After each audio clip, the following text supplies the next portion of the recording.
Thursday, so hopefully that isn't an omen, Clinton, as they prepare to kick us off in this first half, and they do so, sending it back into their half. So as we say, South Korea shooting from left to right as we watch at the Education City Stadium in their all-red kit. They have made 3 changes, South Korea, today, but their goalkeeper and their back 4 remain the same as the ball goes out for a throw-in on the far side. So in goal for South Korea, Kim Sung-gu, then a back 4 of Kim Ji-sun, Kim Young-won, Kim Mi-jae and Kim Moon-hwan.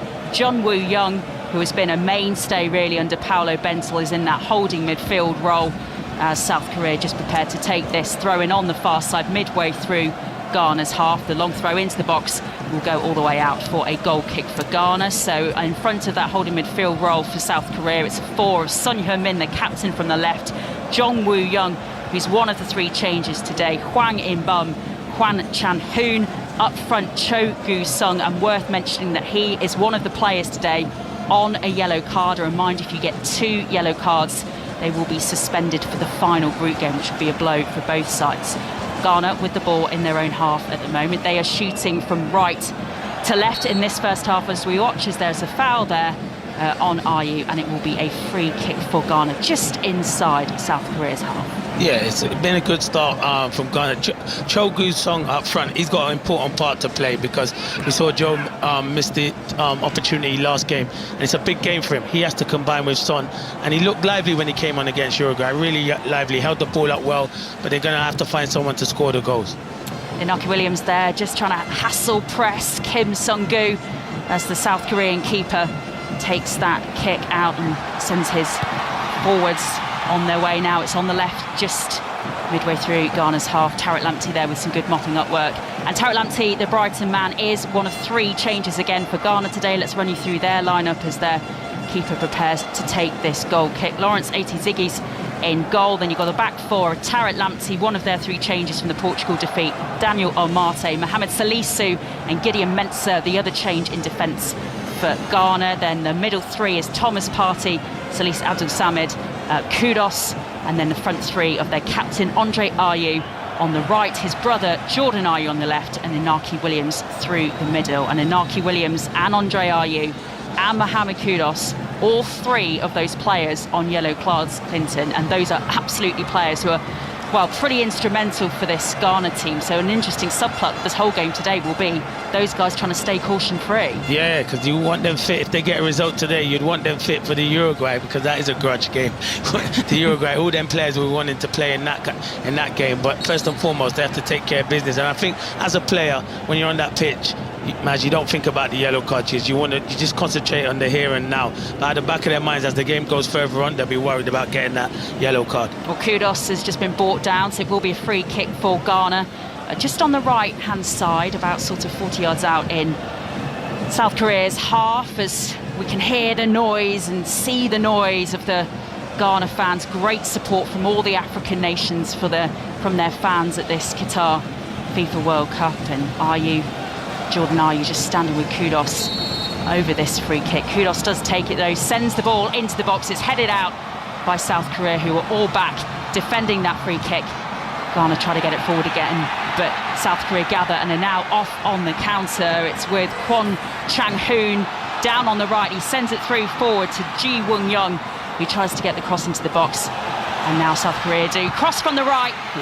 That was for Son, but it's blocked clear by Ghana. Early warning signs there for Ghana of the kind of attacking pace, really, that South Korea offers sometimes in that right-hand area of the pitch, Clinton. Yeah, Chang-hoo does ever so well down the right-hand side. It was a break from Ghana's free kick. They just break. Chang-hoo does well down the right-hand side, crosses it, and it's a good defending from Amati before it could fall to Son. But it's a good break. Chang-hoo's come in today on the right-hand side, looks really lively. 4 minutes gone on BBC Radio 5 Live and BBC Sounds. 0-0 between South Korea and Ghana. And welcome along as well to our listeners across Africa on the BBC World Service. Thanks for your company. It is 0-0 in the early stages between South Korea and the Black Stars, as Ghana take a free kick that would penalise South Korea as they try to go on that attack in Ghana's half, and the referee brought it back, much to the displeasure of Paolo Bentel. A reminder, the South Korea coach was yellow carded late on in the game against Uruguay. He certainly wears his heart on his sleeve a bit, doesn't he, Clinton, Paolo Bento? He kicks every ball, to be fair. He's my kind of manager. That was me as a player. I was the angriest man on the pitch and the loveliest man when I'm off the pitch, as you well know, working with me. Always, Clinton. And we're just seeing a shot there of the Portuguese manager, Paolo Bento, in charge of South Korea. Interesting matchup for him in the final game for them in this group. Of course, they've got to play against his national side, Portugal, a former player with Portugal as well, Paolo Bento. He says he wants to get this game out the way before he focuses on that one, but admits it will be an emotional one when they play Portugal in their final group game, South Korea. But it is Ghana on the attack. Kudos there, missing out on the ball. Jung gathers for South Korea and sets Son on his way down on the left. That pace that we're so used to seeing from Son Heung-min, and the referee Anthony Taylor brings play back there for a foul on Son Heung-min. Yeah, it's brilliant from Son, and I feel that's why Ghana put Lamptey in, because Lamptey's quick. But what I'd say about Lamptey, he's probably better going forward, Maz, than he is as a defender, and he was high up the pitch, and it was one-on-one with Amati, and Son's got too much pace, so I'd say it was a good foul, and it's good to see referee Anthony Taylor refereeing the game. Yeah, he's trying to let play go on, isn't he? As we say, he brought play back for an earlier foul in a South Korea mood. Just wanted to see how things played out, whether he played the advantage. This is an interesting free kick for South Korea here, 6 or so minutes into this game. It's way out on the left, about 35 yards or so out, and Son Heung-min standing over this ball, looking very interested in taking this. He raises his left arm as he then decides to opt to send it cross-field instead, rather than straight into the box, and tries to run forward. South Korea do have it in the box, but it will go out.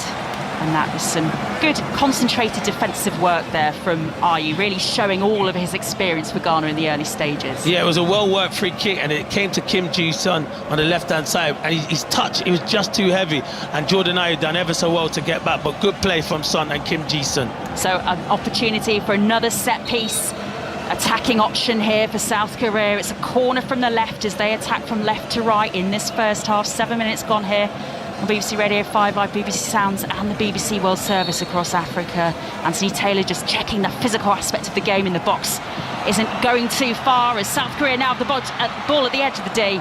The shot comes in there from Jung Woo-young, but it will go out for another corner, I believe, on the far side. That was deflected then off Tariq Lamptey there, who was very quick to close down the man on the edge of the D.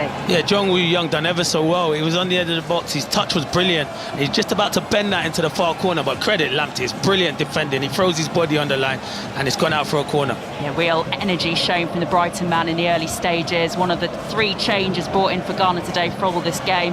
Son Heung-min's taking this corner now from the right. Sends it into the box this time. Header goes in. Ghana can't clear. They just about do, but only to the edge of the D. And the shot comes back in, blocked by one of South Korea's own players. Ghana, with their heart in their mouths a little bit in the early stages of this match, as they can't get the ball clear away from their half. Cross goes in again, just into the edge of the box from South Korea. Cleared again on this far near side by Ghana, and the ball is going to go all the way out of play. A nervy moment there for Ghana, Clinton Morrison. Yeah, Kim Mi-jae was there at the near post. He just couldn't sort his feet out as it was whipped in by Son. And it was good defending in the end, but then Ghana couldn't deal with it. And South Korea have started the game on the front foot. Again, some really good defensive work from Jordan Ayew, showing all of his experience at the other end of the field of where we're normally used to seeing him at the moment. And this will be a 3rd corner for South Korea, what, in as many minutes, really. This another one from the right. Son Heung-min again is going to take this, but opts to send it out to the corner of the box. The header attempted to go in there again from South Korea, but it's cleared by Ghana all the way back into South Korea's half, and that will be picked up by Kim Moon-hwan, one of the 4 defensive players for South Korea today, and he sends it forward again on the left. The danger's still not clear for Ghana. That South Korea have the ball forward again, 18 yards or so out from the byline, send it back to midway through Ghana's half. Good start this from South Korea, lots of pressing, lots of energy from Paolo Bento's side as they search an early advantage in this game. Cross goes into the box, too far though, that was for Kim Moon-hwan, but the ball goes too long, straight out of play. That will be a goal kick for Ghana. 0-0, coming up to 10 minutes played here on BBC Radio 5 Live, BBC World Service and BBC Sounds. Yeah, it was a good ball from Jung Woo-young. He just overhit the ball though, but you're right, as South Korea have started ever so well. They're on the front foot. Ghana need to get some possession in the game. They're panicking at the back. The experienced players like Partey in midfield, who's had a great season for Arsenal, has to get on the ball and get his foot on the ball. Yeah, he's barely touched the ball, has he yet, Thomas Partey? As Ghana tried the long ball over the top there for Inaki Williams. South Africa, though, able to smother the danger. And mind you, if you want to watch this game, South Korea against Ghana, with 5 live commentary, just look for World Cup Extra on BBC iPlayer. Obviously not for me, because you want to hear all the thoughts and views of Clinton Morrison alongside me. Obviously, everyone wants to tune in and listen to us, so don't worry about that. Stick with us. South Korea building from the back again, as we saw them do very often in the Uruguay game. Paulo Bento likes his teams to try and build this kind of expansive football, which certainly wasn't always on show against Uruguay. Reminder, they had no shots on target in that game, South Korea, but they've certainly started better of the sides here. What have you made of Son Heung-min in the early stages of this game, Clinton? Because, as you say, his fitness, he hadn't played a game in, 23 days ahead of the opening game on Thursday against Uruguay. South Korea just have the ball. It's with Son now, just a couple of yards inside the byline, and will go out again for a corner for South Korea. They're 4th in this game from the left-hand side as they attack. Thomas Partey forced to put the ball out of play. What have you made of Son Heung-min in the early stages? The partnership with Son and Kim Ji-sung down that left-hand side has been brilliant. The fullback Kim Ji-sung is getting forward brilliantly. He's combining ever so well with Son, and they look really lively down that left-hand side. But Son looks more lively now. I think, having not played for 3 weeks before, he needed that first game, but he does look lively this afternoon so far. And Ghana is certainly worried about him. He's certainly the main man that they are all trying to mark, as he raises his arm now, crosses the ball from the corner from the left. That doesn't clear the first man, though, and Ghana get it clear. And South Korea will attempt to build again. It's Kwan with the ball just on the left-hand corner of the box. Now it's with Son just on that left-hand side again. He's trying to get the cross in. He tries to run into the box, just a couple of yards outside the byline. Just wide, though, with that shot, and a bit of frustration there from the Tottenham man. I think, you know what, I think it's good defending from Lamptey. I actually think Son does well. He shifts it, he does a quick step over, and Lamptey does ever so well to deflect it for a corner. So you were just asking me about Son. He looks really lively. Yeah, he looks like he's got the bit between his teeth, hasn't he? He's taking this to be a 5th corner for South Korea in the opening 12 minutes. Ghana really camped inside their own 18-yard box in the early stages of this game. Still 0-0, but South Korea with all the attack at the moment. Son Heung-min again with the corner from the left. Cleared by Ghana. Now Lamptey loops it, hoofs it forward over the halfway line, just trying to get just a little bit of time and just calm things down a little bit for Ghana. He's sensing, I think, the Brighton man, that Ghana really need to try and work their way back into this game, because they barely had a touch in the South Korea half. They have, but one thing I'll say, in football, when you're on top, Madge, and you're dominating, you want to score then. And South Korea have started well, because Ghana will have a spell in this game. But you're right, South Korea have started really well, but just taking the chances. And we saw that against Uruguay. The build-up play was good until they got into that final third. Yeah, the quality, just the last ball for them wasn't good, as there's a little bit of a 1-2 here between Jung Woo-young and Kim Min-jae, the Napoli man, just tapping about as they sense, or try to sense, the opening going forward. Min-jae sends it now forward, and it's cleared again by Salisu, but now John Woo-young trying to pick that up and loses out to Ayew, and that will be a foul from South Korea as they try to regain possession in the Ghana half. Anthony Taylor not happy with that bit of interaction, and it will be a Ghana free kick. And they really are trying to slow the game down here a little bit, Ghana, because they're sensing that they do need to really try and make something happen. The energy levels from them, they haven't really worked their way into the game yet. No, they haven't, to be fair, but they haven't got their big players in the game. But that's credit South Korea. South Korea have started the game really well. Lamptey now with the ball in South Korea's half. He opts to send it more midfield. Kudus. Now it's with Abdul Samid, and Ghana send it out to the left now. Now it's Gideon Mensah again, one of the 3 changes made by Ghana in this half. Abdul Samid again feeds it into Ayew in the box, but that ball for Andre Ayew, their captain, cleared by South Korea. Sorry, man. I was going to say, that's better from Ghana, much better. Samid getting on the ball, Partey having touches, getting Mohamed Kudus. That's the one they need to get in. He's the lively one. And Naki Williams, he's up front. He's hardly had any touches. That's because Ghana can't get him the ball at the moment. 15 minutes gone in this game, still South Korea 0, Ghana 0. Let's bring in the former Cameroon and Premier League defender Seb Basson, who's watching this as well in our World Cup studio in Qatar. How have you seen the early stages of this one, Seb?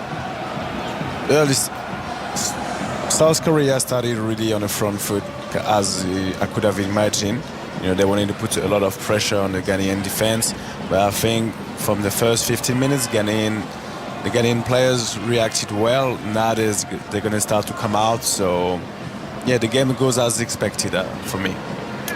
Thanks, Seb, for the time being. Yep, still goalless. South Korea, though, well on top. 15 minutes in, they, again, building from the back with some good, neat play, but that's a loose ball there, and now Ayew sends it forward now to Ghana as they try to move forward on this attack, but that's overrun there, that ball for Inaki Williams, even though he was trying to chase it down, and Kim in the South Korea goal is able to clear it, goes out for a throw-in on the far side. Kim Min-jae is a top player. That's Napoli centre-half. As I said, he's the one who's coming to replace Koulibaly. He's outstanding. And Inaki Williams can shift through the gears, but it was good defending from Kim Min-jae. He just goes into second, puts it into third, uses his pace. Brilliant defending there. Yeah, he's got a good physical side of his game as well, doesn't he? Seb would have been happy with that. Seb not was always like something that we always associate with South Korean players, but as you say, he's been absolutely brilliant since he came in Napoli at the beginning of the season, become a real fan favourite, and Napoli, of course, one of the really exciting teams in Europe so far this season, and Kim Min-jae showing all of his experience as South Korea were able to negate that Ghana attack. It is South Korea again with the ball, a nice little turn there as they send it now up to Cho Gu-sung, and now it's out on the right again with South Korea. Cross comes into the box. That was, well, a little bit over hit, I think. It's gathered on the far side. It will go out for yet another South Korea corner. And a little bit of frustration here from South Korea that they're not getting that final bit of quality in the box. But Tarik Lamptey, you can see how hard he's working already. He has been, well, having to do so much for Ghana in defence in the early stages. Yeah, it's really good football again from South Korea. It comes to Kim Ji-sun again on that left-hand side. He's been brilliant for them so far, the fullback getting forward. They really do attack the fullbacks and cause a lot of problems. And it's Lamptey, he's working hard, always stop the first cross. That's what you're told as a fullback, and that's what he's doing at the moment. Well, let's see if Son Heung-min, who's going to take this corner from the left, can beat the first man. He hasn't quite got his free kick routine working entirely yet, as all of Ghana's outfield players are back in their box defending this set piece. Jung Woo-young, South Korea player, just on the edge of the D. If Son opts to send it out, he sends it in close to the left-hand post, but that goes out of play, and South Korea are claiming that will be another corner. Yeah, Cho Gu-sung at the front post. He makes a good run to centre forward, and he tries to flick it, and he's asking for a penalty because he thinks it hits Salisu's arm, but it hits Salisu's top of his chest, and it's never a penalty. No, absolutely right, Clinton. Looking at the replay, that comes off sort of the chest of Salisu, the Southampton man. He can't have as much bad luck at twice in 2 games, can he? After giving away that Ronaldo penalty. More on that, I'm sure, shortly. Son Heung-min with another corner from the left, but again, that doesn't beat the first man's cleared by Ghana. Back with South Korea, though, on the left-hand side, just outside Ghana's box, as Ghana try to clear the ball, but they're not able to regain possession, and it's back now with South Korea. Lofty ball into the 6-yard box. That was an extravagant effort, scissor-kick effort there from Son Heung-min, about 16 yards or so out, trying to do, I guess, a Richarlison, but that was never on, was it, Clinton? No, it would have been some goal. I think Richarlison's goal of the tournament so far. Even though Boubacar scored a really good one for Cameroon, I think that would be second. But yeah, someone was trying to emulate Richarlison there, but he made no contact with the ball. I wonder if he's been texting his Tottenham teammates saying anything you can do, I can do as well. But definitely. that wasn't on for Son Heung-min, but he's definitely seen more of the ball in this game than we saw in the early stages against Uruguay. 19 minutes gone. BBC Radio 5 Live, BBC Sounds and the BBC World Service as well across Africa. Kim Min-jae on the ball, so comfortable, the Napoli man. It makes a mazy run now into Ghana's half. It's out now on the left with South Korea. Tried to get the cross in, but Lamptey blocks it again. And South Korea have the ball back on the halfway line. This is really, really energetic start here from South Korea, and Ghana really not able to see an awful lot of ball as Son slips there and allows Ghana back into this. Kudos picking up the ball, and that will be a foul on Tarik Lamptey just a couple of yards inside Ghana's half, and Ghana able to breathe again. Still 0-0. Yeah, they need a spell, Ghana. You do need a spell of possession, and because South Korea are dominant there, but it's just when South Korea, and we said it against Uruguay, they get into that final third. That's where they're lacking the quality at the moment. Salisu on the ball. Now it's with Ayew over the halfway line.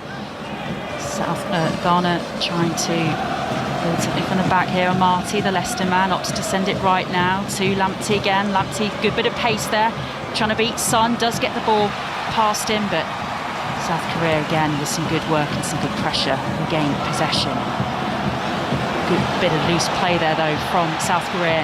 Leave the ball for Ayu. Yeah, I can see that. Off the ball, Amati goes and wins the ball, and Chung Gu-sung is trying to get back at him, and he throws a little, like a handoff, and once you do that, you raise your arm in this tournament, the referee will give you yellow cards, and Amati's been booked for that. He's no need to do that because he stepped in front of him and won the ball up, and Chung Gong-sung is trying to get back at him, and Amati just swings out an arm and catches him in his face, so the referee makes the right decision there. Yeah, and again, Anthony Taylor, the first kind of real decision he's had to make in this game, but Clinton Wright, it was a yellow card. And so 20 minutes in, Daniel Amati, it's not good for a defender when you're against a team who are playing as energetically as South Korea to pick up a yellow card like that so early in the game. It's needless. The balls are he's done his job, Amati. He stepped in front of him and he's played the ball simple, and then he's come back at him and he's put his arm up. There's no need to put his arm up. So sometimes defenders like to show centre forwards that they're around. And Kim Jin-soo, as another South Korean player who went down, just suffering a little bit of an issue with his left leg. There does seem to be a lot of heavy strapping on that leg, and it looks like he might be indicating to his bench that he might have to come off. That's one to watch, and we certainly will keep an eye on that. They wouldn't want Kim Jin-soo to come off. He's been outstanding on that left-hand side. He's looked most likely with Son combining, so hopefully he's all right to continue. It's been a very consistent back four for South Korea. Paolo Bento will certainly want to keep with that consistency if he can, as the ball goes out for a throw-in midway through the Ghana half on this near side. We talked about the disappointment that Ghana suffered in their opening World Cup game, as Ayu's going on the attack here. Jordan Ayew on the left, feeds it out to Inaki Williams on the left as well, as he gets the cross into the box. That was for their captain, Andre Ayew, but South Korea get it clear, and now they send Cho Gu-sung on the attack. But the ball is overrun, and Ghana are able to regain possession in their own half. Ghana working their way back into this game a little bit more in the last couple of minutes, Clinton. They are. That should give them a bit of confidence, because down the wide areas, Jordan Ayew's trying to cause a few problems down the left-hand side. Voice of Clinton Morrison as Tariq Lamptey tries to get the cross into the South Korea box. It's cleared though, only so far though, as the halfway line. And Leicester's Amati picking up possession again. Thomas Partey, haven't seen much from the Arsenal man so far this match. He's trying to make something happen in the South Korea half, in the centre of South Korea's half. Feeds it out to Jordan Ayew on the left. He's being tracked by two South Korea players, and they do give away a free kick. And this will be a free kick, really the first kind of proper big set-piece opportunity that Ghana have had in the South Korea half, midway through this first half between South Korea and Ghana. The one thing I'll say about Jordan Ayew, a lot of people complain about his goal-scoring record, but he's off the ball running and the hard work. He can hold the ball, he can buy free kicks, and he looks Ghana's most liveliest player at this precise moment. So this free kick is, what, about 30 yards or so out? Pretty deep though, just a yard though inside this left-hand touchline, so pretty tight angle on the left. All of South Korea's outfield players are back in their half defending this. Son's just standing on the edge of the 18-yard box. Jordan Ayew having a bit of a conversation with Kudos here about how they're going to take this set-piece opportunity, and he does indeed leave it for Mohamed Kudos, or does he? That was a show and go. Ayew with the ball into the box. It's not cleared, and it's in the back of the net, and Ghana have the lead. And it's Salisi, Mohamed Salisi, the Southampton man, has tapped that in to the back of the net. Ghana with the lead, the first time they have led at this World Cup. South Korea 0, Ghana 1. Yeah, it's a good ball in from Jordan Ayew. It's a plan, because Kudos goes like he's going to take it, steps over it. Ayew plays a great ball right into that 6-yard box where defenders don't want to defend. There's a scramble, and Salisu reacts so quick and pokes it into the back of the net. And you probably say, on the evidence of the first few minutes that we've seen the game, do they deserve it? No, but you know what? You've got to take your chances, and that's what Ghana have done. And it's a good finish from Salisu. You know what? They might be checking, because Inaki Williams looks like he might have been in an offside position. Even though the ball goes over his head, he does attempt to go for it. But for me, the goal has to stand. And a good finish from Salisu. Seb Bassong also watching this in our World Cup studio in Qatar. What did you make of that? I loved it. You know, when you're under pressure, I literally loved it because It was they were one of under your pressure. finishes, Seb. Yeah, you know, those crappy finishing after a good set pieces. You know, the ball has been thrown in the good area, and then it's all about, you know, energy, wanting more than your opponent. And Salisu has been at the right place at the right time, and that was a tap in for him. Ghana was under pressure for the first 15 minutes, and that's the beauty of football, about set pieces. Set pieces can make the difference, and that did make the difference. Hopefully the goal is going to stand, but from now I'm really happy. Oh, but that was a good one from Salisu. Just a little bit of... Bassong's finishing. Thanks, Seb. Sorry to interrupt. Anthony Taylor just getting some words in his ear here. They are doing a VAR check on this goal. Do you know what it is, Maz? It could either be Inaki Williams, or it could be where they've won the header and it's hit Andre Ayew's hand. He doesn't know nothing about it, but it's hit that hand, and because it's taking this long, I'm worried that they might have to say to him to go and look at the monitor, or they might disallow it because it's taking a long time. But he doesn't know nothing about the header. It's just hit Andre Ayew, it's nodded down, it hits him, and then Salisu taps it in. I mean, Salisu is crouched on his haunches on the pitch here. Goal. And it has been given. Yeah, so goal. it is indeed South Korea 0, Ghana 1. And just look at the celebrations from Ghana's captain there, Andre Ayew, who's pumping his fist. Salu there, as he was waiting for that decision, crouched on his haunches on the turf. And when you consider, you know, we alluded to it earlier, the difficult start he had in a Ghana shirt at this World Cup. He hasn't been in the national setup for very long. There was a questionable penalty, I think we can call it that now, that he was judged to have given away against Ronaldo in the Portugal game. You could see how much it meant for him when he celebrated that goal. Definitely, and you know why? Because he's coming to the team late. Sometimes when you come into a team late and people think you've only gone there because your country's at a major tournament, you've got even more pressure on you, and he's delivered. Yeah, it was a mistake against Ronaldo. Do I think it's a penalty? No, I thought it was harsh, but he made the referee's mind up too easily by going making a tackle. But yeah, you're always pleased for someone who's not really had lots of opportunities for his country, and he comes in and takes it. So South Korea 0, Ghana 1 on BBC Radio 5 Live, BBC Sounds and the World Service. And in their frustration, and Clinton alluded to it earlier, they've seen so much of the possession, so much of the ball, but Jung Woo Young bringing down kudos, and Ghana with another really useful set-piece opportunity here in the South Korea half. This one not so far out on the right as the chance they actually put the goal away from on the left, but this is about the same distance out. And again, Jordan Ayew is standing over it, but let's Kudos take it this time. That goes in for the far post, not really cleared confidently there by South Korea. They do get it away, and it's back with Lamptey in the centre circle. He sends it all the way back to his keeper, but that goal has just really invigorated Ghana now. They look like they have so much energy. This is the kind of response we saw from them when they went behind against Portugal, but they're doing it against the off today. Yeah, they are, to be fair, and I said it, in spells in games where you're on the front foot. As that ball over the top from South Korea was for Son Heung-min on the edge of the 18-yard box, gathered though pretty confidently by A.T. Ziggy, the Ghana keeper, and he's just going to slow this game down now for a couple of minutes as Salisu, the goal scorer, is on the ball at the moment, just on the edge of this box. Salisu with the opening goal in this game. Ghana, remember, have to avoid defeat in this second group match for them in Group H, otherwise they will be out of this 2022 FIFA World Cup with a game to spare, but they are on top at the moment. They have the lead. Mohamed Salisu, the Southampton man, putting them ahead in the opening stages, and there will be a pause in play here for a foul on Cho Gu-sung. He's gone down clutching his back after coming together there with the goal scorer Salisu, and just a reminder that he's there, really, there from the Southampton man. Yeah, the centre-backs, they always like to let the forwards know they're there. I've got bruises from way back when I was playing as a centre-forward, where centre-backs, and sometimes it's good to do that, but Ghana have been a threat from set-pieces, man. That's where they've been a threat. South Korea haven't been able to defend the set-pieces, so they have to keep giving away needless free kicks, because if not, Ghana will put the ball into the box, and Kudos and Ayew's deliveries been really good. And the noise you can hear at the moment from the Education City Stadium is all from the Ghana fans. They've travelled en masse. There are so many of them. There were shots ahead of kickoff of the Ghana players themselves coming in, singing and dancing into the stadium. Their fans are doing that as well and really supporting their team. It was fantastic to see that from the Ghana players. You were really enjoying watching those scenes as they came into the stadium. You know, just a fantastic to see.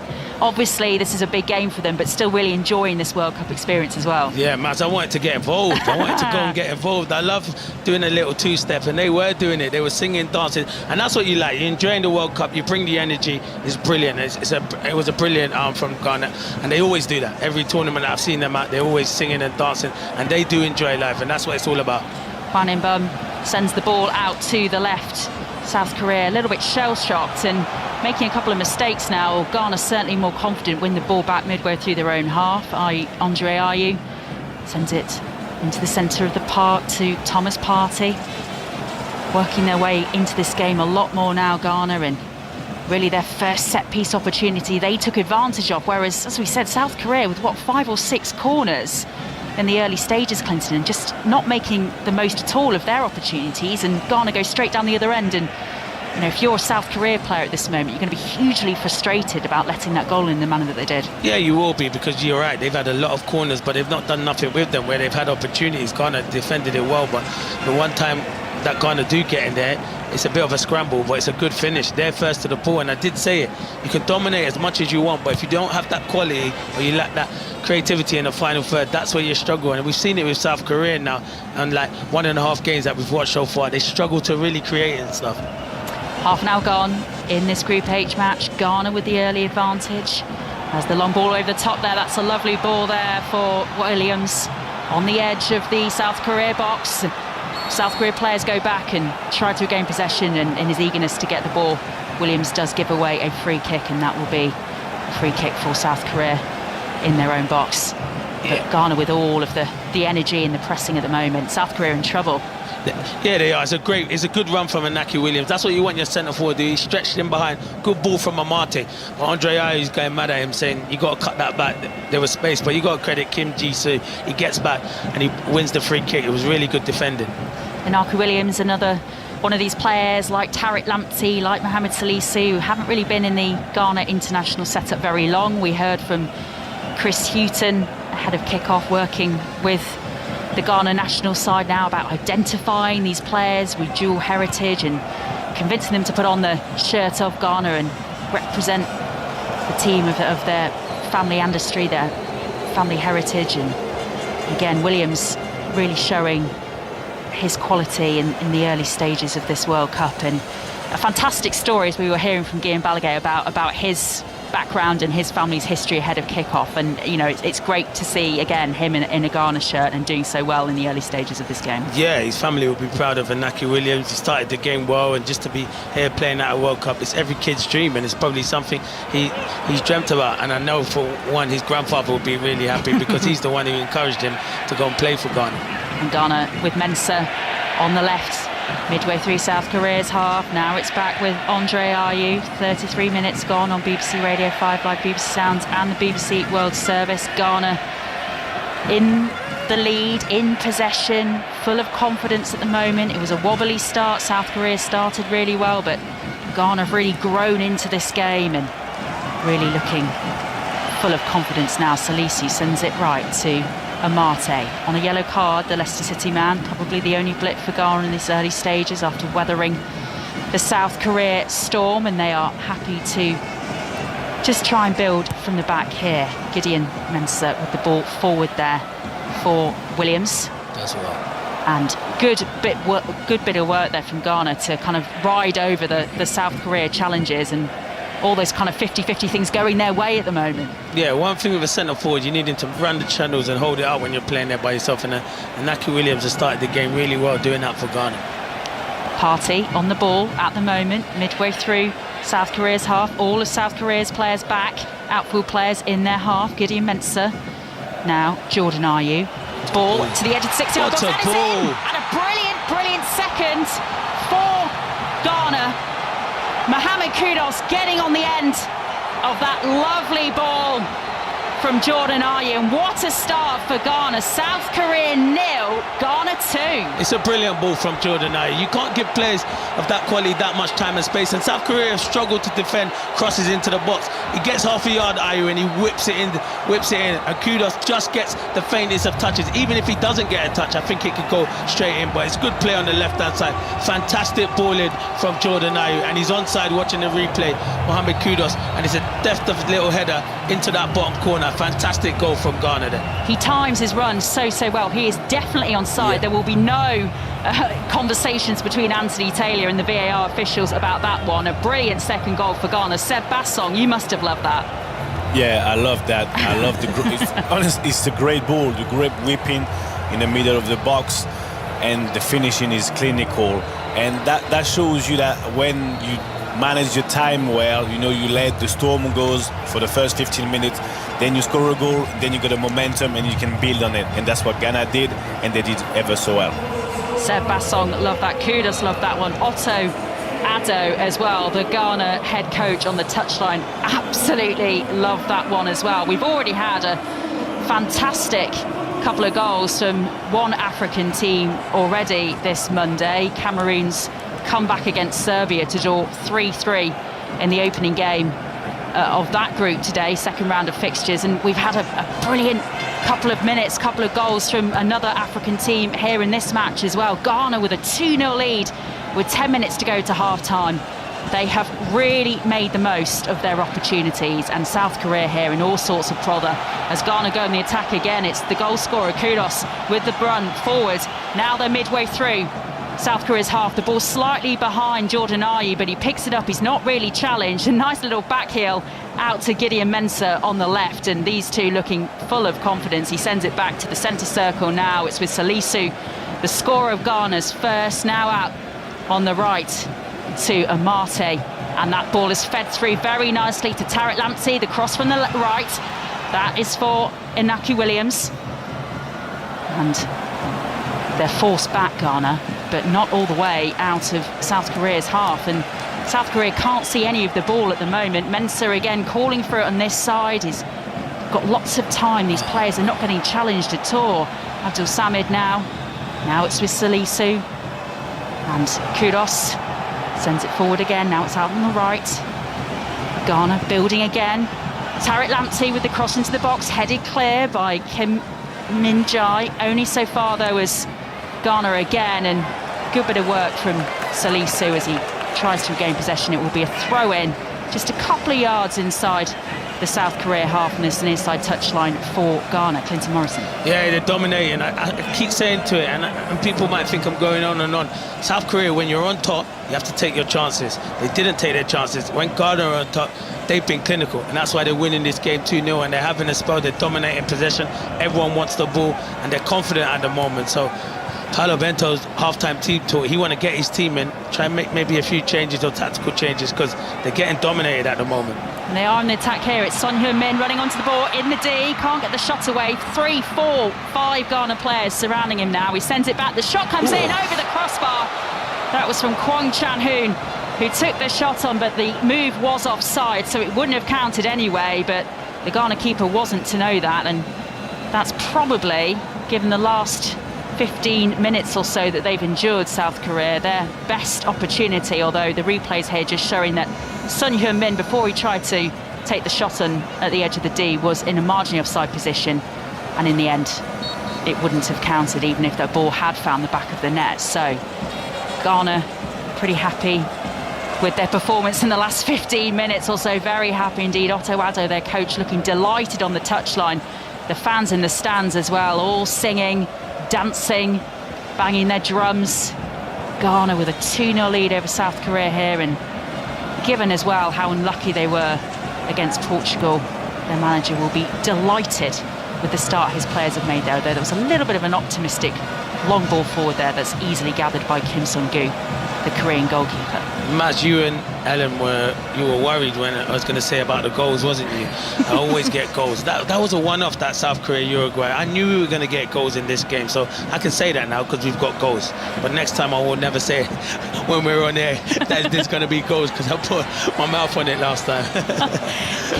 Kim Min-jae is trying to make something happen for South Korea. He's made a long run forward now, just on the right, deep and Ghana's half, but they showed too much of the ball to Jordan Ayew, and he goes down under a hefty challenge. Anthony Taylor's happy to wave that on though, and South Korea try to get forward again. Son Heung-min making run forward into the box. The ball's trying to fed through to him, but Gideon Mensah and other Ghana defenders able to nullify that attack. But South Korea going to can they try and pull one back before half-time? They dominated the early stages, finding themselves trailing by 2-0. 5 minutes to go to half-time here on BBC Radio 5 Live, BBC Sounds. They're into the Ghana box, just in the left-hand corner. Cross comes in from the left, headed though out by Amate.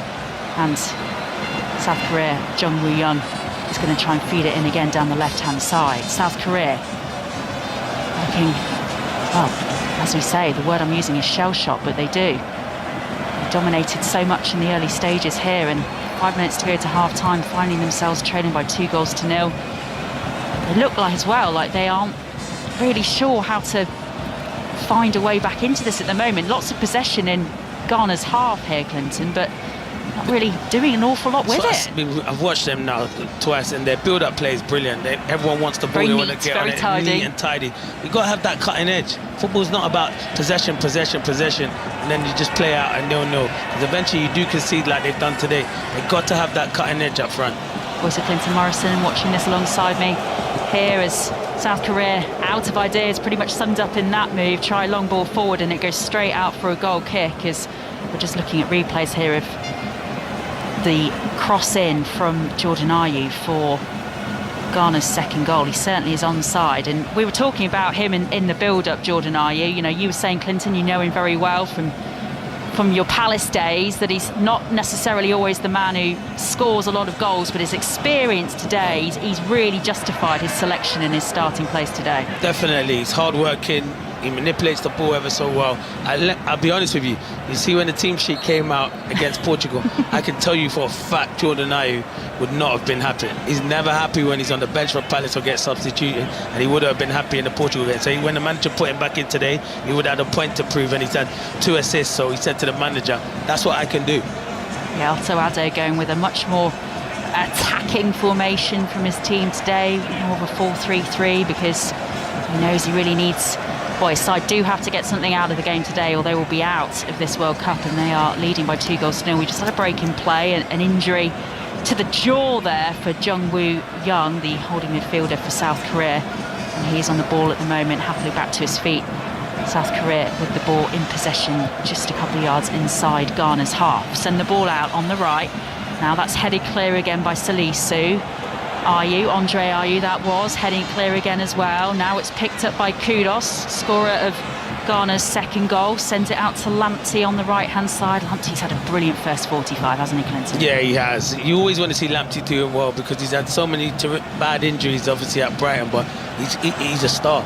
Lovely ball, through ball that from Partey there to Andre Ayew, who was on the edge of the box, pushed back though, and good work by South Korea to regain possession, and they're trying to set Son Heung-min on his way here.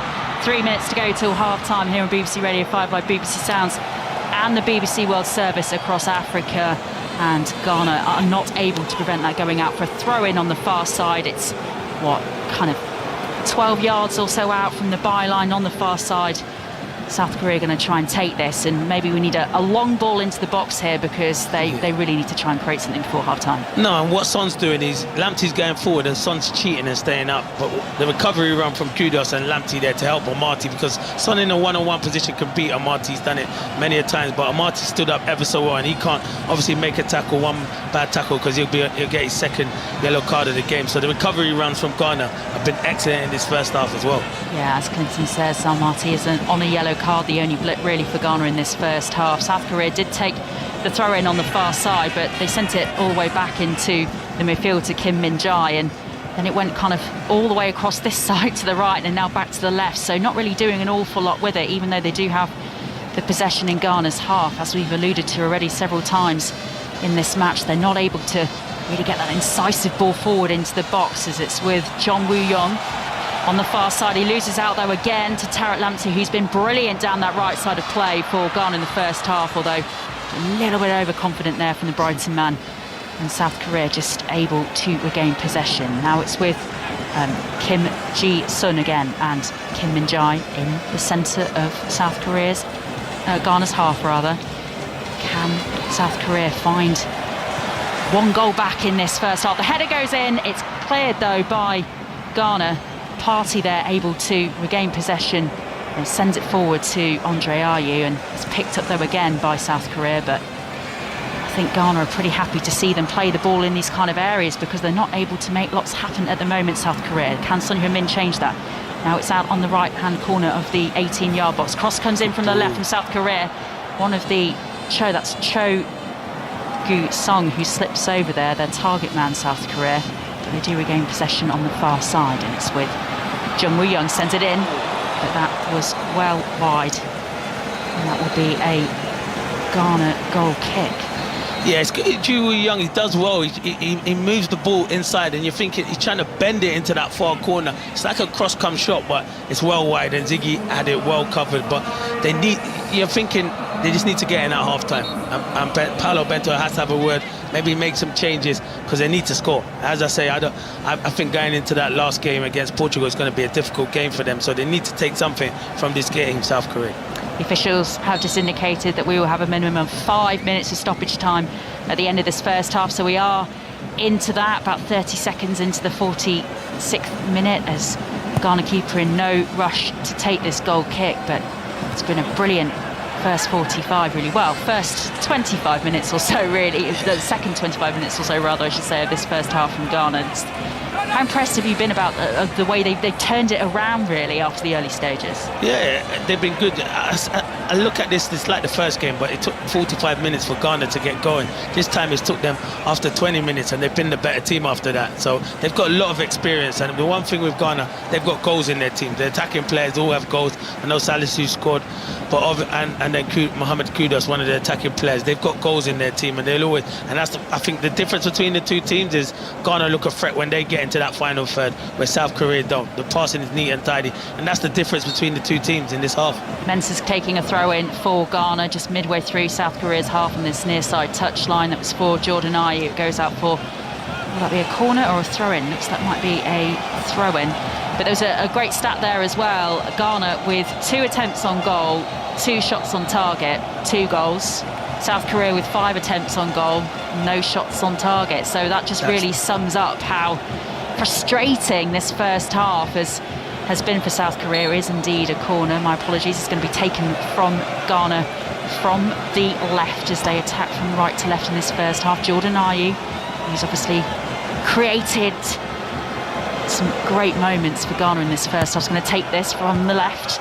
It doesn't beat the first man though, and it's all the way back out to the Ghana defence. That's Tariq Lamptey picking up the ball in the centre circle, sending it back to his keeper, where in about 2.5 minutes of stoppage time to play at the end of this first half, Ghana with a 2-goal lead over South Korea. And a reminder that whatever the result for South Korea today, they won't be eliminated or qualify for the last 16 regardless of what happens in this game today, and then what happens between Portugal and Uruguay later, as Clinton alluded to. But if this game stays as it is, of course they'll only just have the 1 point from their opening 2 games with Portugal to play. So as Clinton said, that will put them in a very difficult position. For Ghana though, great response to an unlucky perhaps to 3-2 defeat to Portugal. Lamptey with the throw in on the far side. Good work though from Son as he battles off 2 Ghana players to regain possession, and is this going to be a last chance of this first half for South Korea to try and pull one back? Trailing by 2-0. We're into the 49th minute of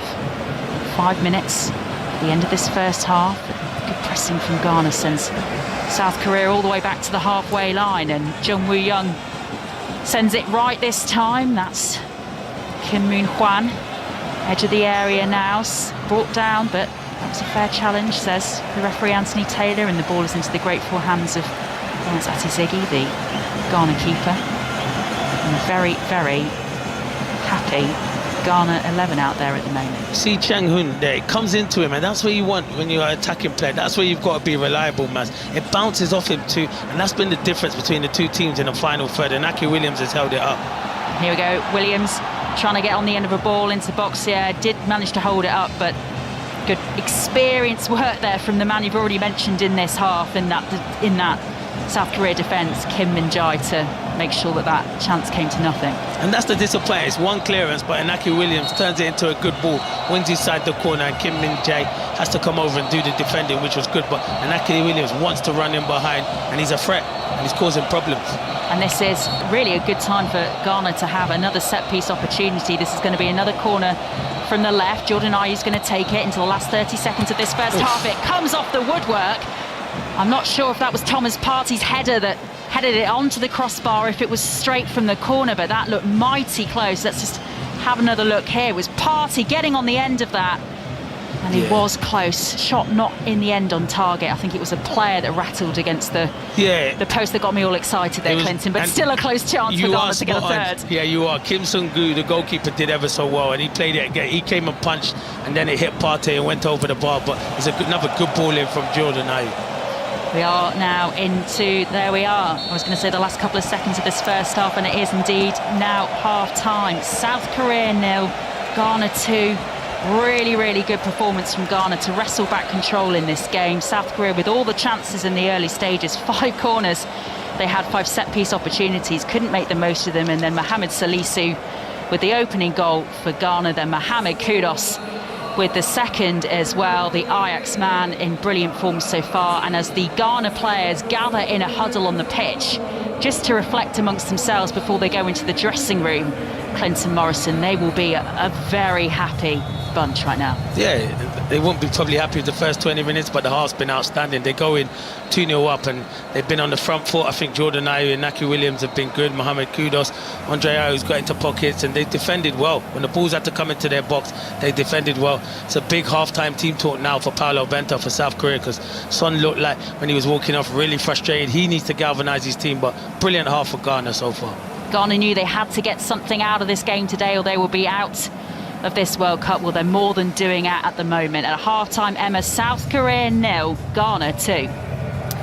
Clinton, the difference so far, really, you've got to take your chances. That's it. Yeah, that's what it is about football, Emma. We complicate the game. The game's not complicated, you know. It's about putting the ball in the back of the net and keeping it out. And that's what Ghana have done brilliantly. They put the ball in the back of the net and they defended well. And South Korea, it's been a struggle. I've watched a lot of them, neat and tidy, but lack that cutting edge up front. And that's the only thing that's disappointing with South Korea. But you got to credit Ghana. They've been a threat, in particular Jordan Ayew. The balls into the box have been fantastic. Let's bring in Seb Bassong once more. Seb, like your native Cameroon, Ghana responding well to pressure so far today. Yeah, they definitely do. You know, the first 45 minutes overall, I really like the way they played.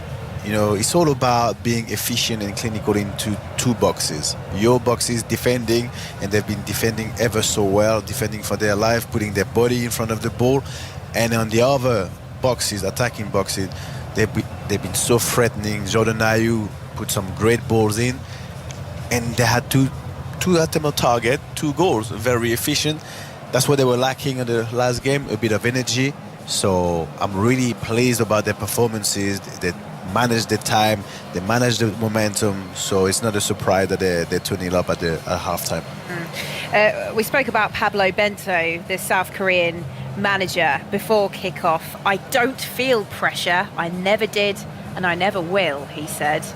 Well, if you don't feel pressure when you're 2-0 down at half-time in a World Cup game, Clinton, I'm not sure when you ever will. He's a confident man if he's saying that. Everyone feels pressure. Even though they won't say they won't come out and show it, there is pressure. Maybe there's not pressure on South Korea to qualify out of the group, but he should be putting pressure on his players to do better than that, because everyone looked at this at the start and they weren't being too disrespectful, but they thought South Korea had a chance of getting out, and they wasn't really talking about Ghana. Ghana have been excellent, so there is pressure on him. He needs to get his team going in this second half, because they don't look like they're going to score a goal.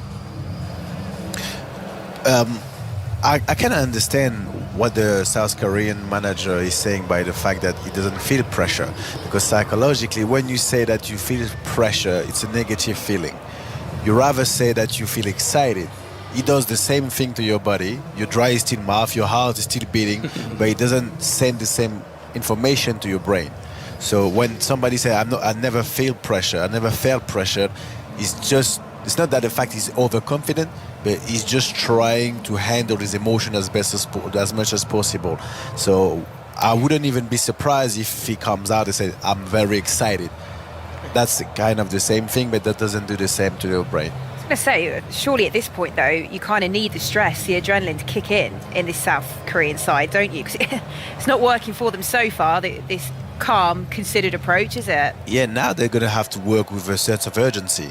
He tried to install a little bit of calmness around around the park, around the squad. Obviously, it wasn't working. The plan has failed, but now they still got a mission to complete. So now a sense of urgency is really needed in their side, but I don't think that Ghana is going to let it go like that, especially, knowing that they need to win that game.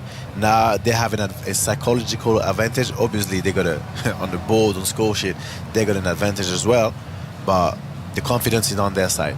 Yeah, Emma, one last thing. He won't be calm going into that. You look at him on the touchline, Paulo Bento, he kicks every ball. He's so hyperactive on that touchline. He won't be calm. He'll be throwing a few things around in that change room, but he won't ever come out and say that. It's like me. I'm cool and calm. Can you not tell? Well, speaking of throwing things around, I can tell you one person who's not very calm and cool, and that is Seb Bassong, who was throwing bottles and all sort earlier when Cameroon were 3-1 down and then found themselves at 3-0. Let's say that's part of the game. That's you got to express your emotion. You shouldn't keep anything inside. Otherwise, that build inside, and then when that come out, nobody understands. You gotta be natural. Express your emotions, guys. It's been a lively day so far, hasn't it? Ghana then, who have to get something from this game to stay in the tournament. They have a 2-goal advantage over South Korea. We touched on it there with a 6-goal thriller earlier from Al Janoub. Cameroon 3, Serbia 3. 2 cracking games still to look forward to as well. At 4 o'clock, it's Brazil against Switzerland. We're going to be talking about that game in Brazil very shortly. And then after that, to round off today's action, Portugal against Uruguay. So still lots to come. For now, though, we're just going to take the news on 5 Live Sport, and that is with Richard Foster. Take the World Cup with you. Qatar 2022. On BBC Sounds, this is BBC Radio 5 Live. China's Communist Party is trying to suppress protests against COVID restrictions there. There's a strong police presence on the streets of Beijing and Shanghai. Several arrests have been made and censors are preventing any dissent on social media. But Wan Yun Song from BBC Reality Check says people are still managing to make their views clear.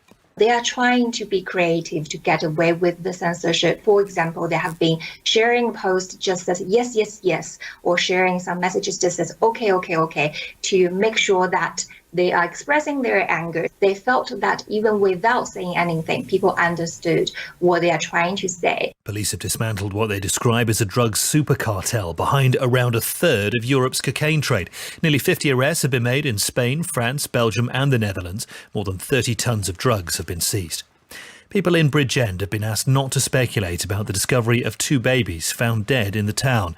Detectives discovered their bodies on Saturday evening. 2 men and a woman have been arrested on suspicion of concealing the birth of a child. The Health Secretary, Steve Barclay, says his door is still open for talks with the Royal College of Nursing to try to avoid strikes planned on the 15th and 20th of December.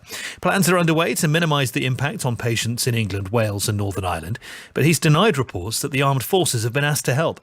Well, no formal request has been made by the Department of Health to the military, but of course we will look as part of our normal contingency plans at a range of options. The priority for me is to continue the dialogue with the trade unions, but alongside that it's right that we look at our contingency plans if the strikes go ahead. And Dua Lipa has been granted Albanian citizenship for promoting the country through her music and fame. The singer was born in London in 1995 to Kosovan Albanian parents and briefly returned to the region as a teenager. BBC Radio 5 Sports Extra. Following their T20 World Cup victory, England travel to Pakistan for a winter test series. Well, hold on, folks. We're about to see something dramatic. Oh, wow. And you can hear every ball and every boundary with the TMS team on 5 Sports Extra. Comes down the wicket and thwacks it back over his head for 6. He pumps this over mid-wicket and it does do the job, the new bat. England v Pakistan. The first test starts Thursday morning from 4:25 on 5 Sports Extra and BBC Sounds. BBC 5 Live. The FIFA World Cup, Qatar 2022 with Emma Saunders. Yes, welcome back to 5 Live Sports. Second half commentary to come of South Korea against Ghana. Ghana leading what is a crucial game for them by 2-0. Just one headline to bring you off the pitch. The UK Sports Minister has said that he'll wear the One Love armband when he attends the England against Wales match tomorrow. That's Stuart Andrew, who is gay. He said, "I want to show support, and I was delighted to see that the German minister who attended a recent match has also worn it, and I think it is important that I do so." So just a reminder of our coverage of that game tomorrow. We'll have full commentary of England against Wales. That is a 7 o'clock kickoff in the UK with other updates, with updates of the other Group B match, USA against Iran. So just a reminder, because we are now in the final round of group stage matches, all teams in each group will be kicking off at the same time. So England against Wales and USA against Iran, both at 7 o'clock tomorrow night. Commentary of England-Wales and updates from USA against Iran. So then a bit earlier on today in Group G, Cameroon drew 3-3 with Serbia. What a game it was. It does mean that the group looks like this. So Brazil are still top with 3 points. Switzerland just behind them likewise with a victory in their first game. Cameroon in third with a point obviously from that draw earlier today. They were 2 goals down at one point, and Serbia of course will be gutted by that result with the lead they had. They are bottom of Group G with a point. Now, one of the big talking points, certainly pre-match from that game, was the omission of the first choice goalkeeper, Andre Onana. Rigobert Song, the manager of Cameroon, has spoken about Onana's omission. All we were told previously is that it was a disciplinary issue. So he was asked about it post-match. He said, "There are 26 players in this team working for this competition together. We want to show that the spirit of discipline and respect. We're here to prove it. He's a great goalkeeper, but we have to focus on the team." Seb Bessong, former Cameroon defender, here with us in the studio in Doha. Still not really telling us a lot, is he, about what's gone on here? But from what we understand, it's a bit of a clash in what he wants to do and how Onana feels about how he would like to play his game. But how has this clash only just occurred now? Because it's no secret how Onana plays his football. I think there's an ongoing situation. You know, there's different generations, and sometimes you gotta build a bridge between 2 generations. And the fact that now our president of this federation is Samuel Eto'o, and now the manager is Rigobert Song, they've seen it all. They've seen all the good things that they've been achieving and also the bad thing. So they want to make a point to not carry on what has been going wrong. And you know, those youngsters, when they're coming through, they're going to learn. I think they're going to learn the wrong in a difficult way. And now Andre Onana, as good as he is, we got to make sure that all the bad things that have been happening, they don't carry on. So yeah, he's the #1 goalkeeper. He's a great goalkeeper, and I think it goes beyond the fact of his style of play. There's something disciplinary into that, and you got to follow some rules regardless who you are, because as I mentioned earlier, the nation comes first. It's not a matter of individual, it's a matter of nation. There's some rules have been set. This is your duty to follow them and to go along. And if you can't, even though you're a good goalkeeper, you're out of the team. There was a final part to that quote, actually, which I did miss out. The team takes precedence, Song said. Precedence, he said, over any individuals. I took a risk, but I accept the responsibility for the decision. And in a group, you need to respect the rules. I suppose we did see in the second half, didn't we? It was a real team effort. And eventually they got what was a vital point. Right, before we return to the second half, our next commentary comes from the 974 Stadium as Brazil take on Switzerland. Alistair Bruce Ball will be leading this commentary. So just very briefly, ABB, on this, Guillaume Balaguer said earlier he doesn't think we're going to see Neymar again at this World Cup. Interesting, because the official word coming out of the camp is definitely not for this game. We'll see beyond that. That would be a great shame if that is the case, and let's see what Chite says after this game. This one kicks off at 7 o'clock, as you were saying about the Group G table, Emma. Whoever wins this game, whether it's Brazil or whether it's Switzerland, will already be through to the last 16. We've only got one team through to the last 16 guaranteed at this World Cup so far, and that is France. And how will Brazil cope without Neymar? How will they set up? Who will start in his role?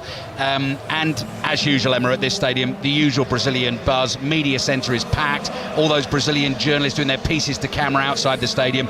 So looking forward to it. Chris Sutton alongside me tonight, 7 o'clock, Brazil against Switzerland. And yeah, let's just wait and see on Neymar, but we know he's not playing tonight. The bar has been set high already today. Just a reminder, Brazil against Switzerland kicking off at 4 o'clock UK time. It'll be 7 o'clock here in Doha. At the moment, the time in Doha just gone 5, and we're kicking off the second half at Education City Stadium. So I'll hand you back to our commentary team. I think have a substitution to tell us about South Korea trailing at the break, Ghana leading 2-0. It's back over to Maz Faruqi.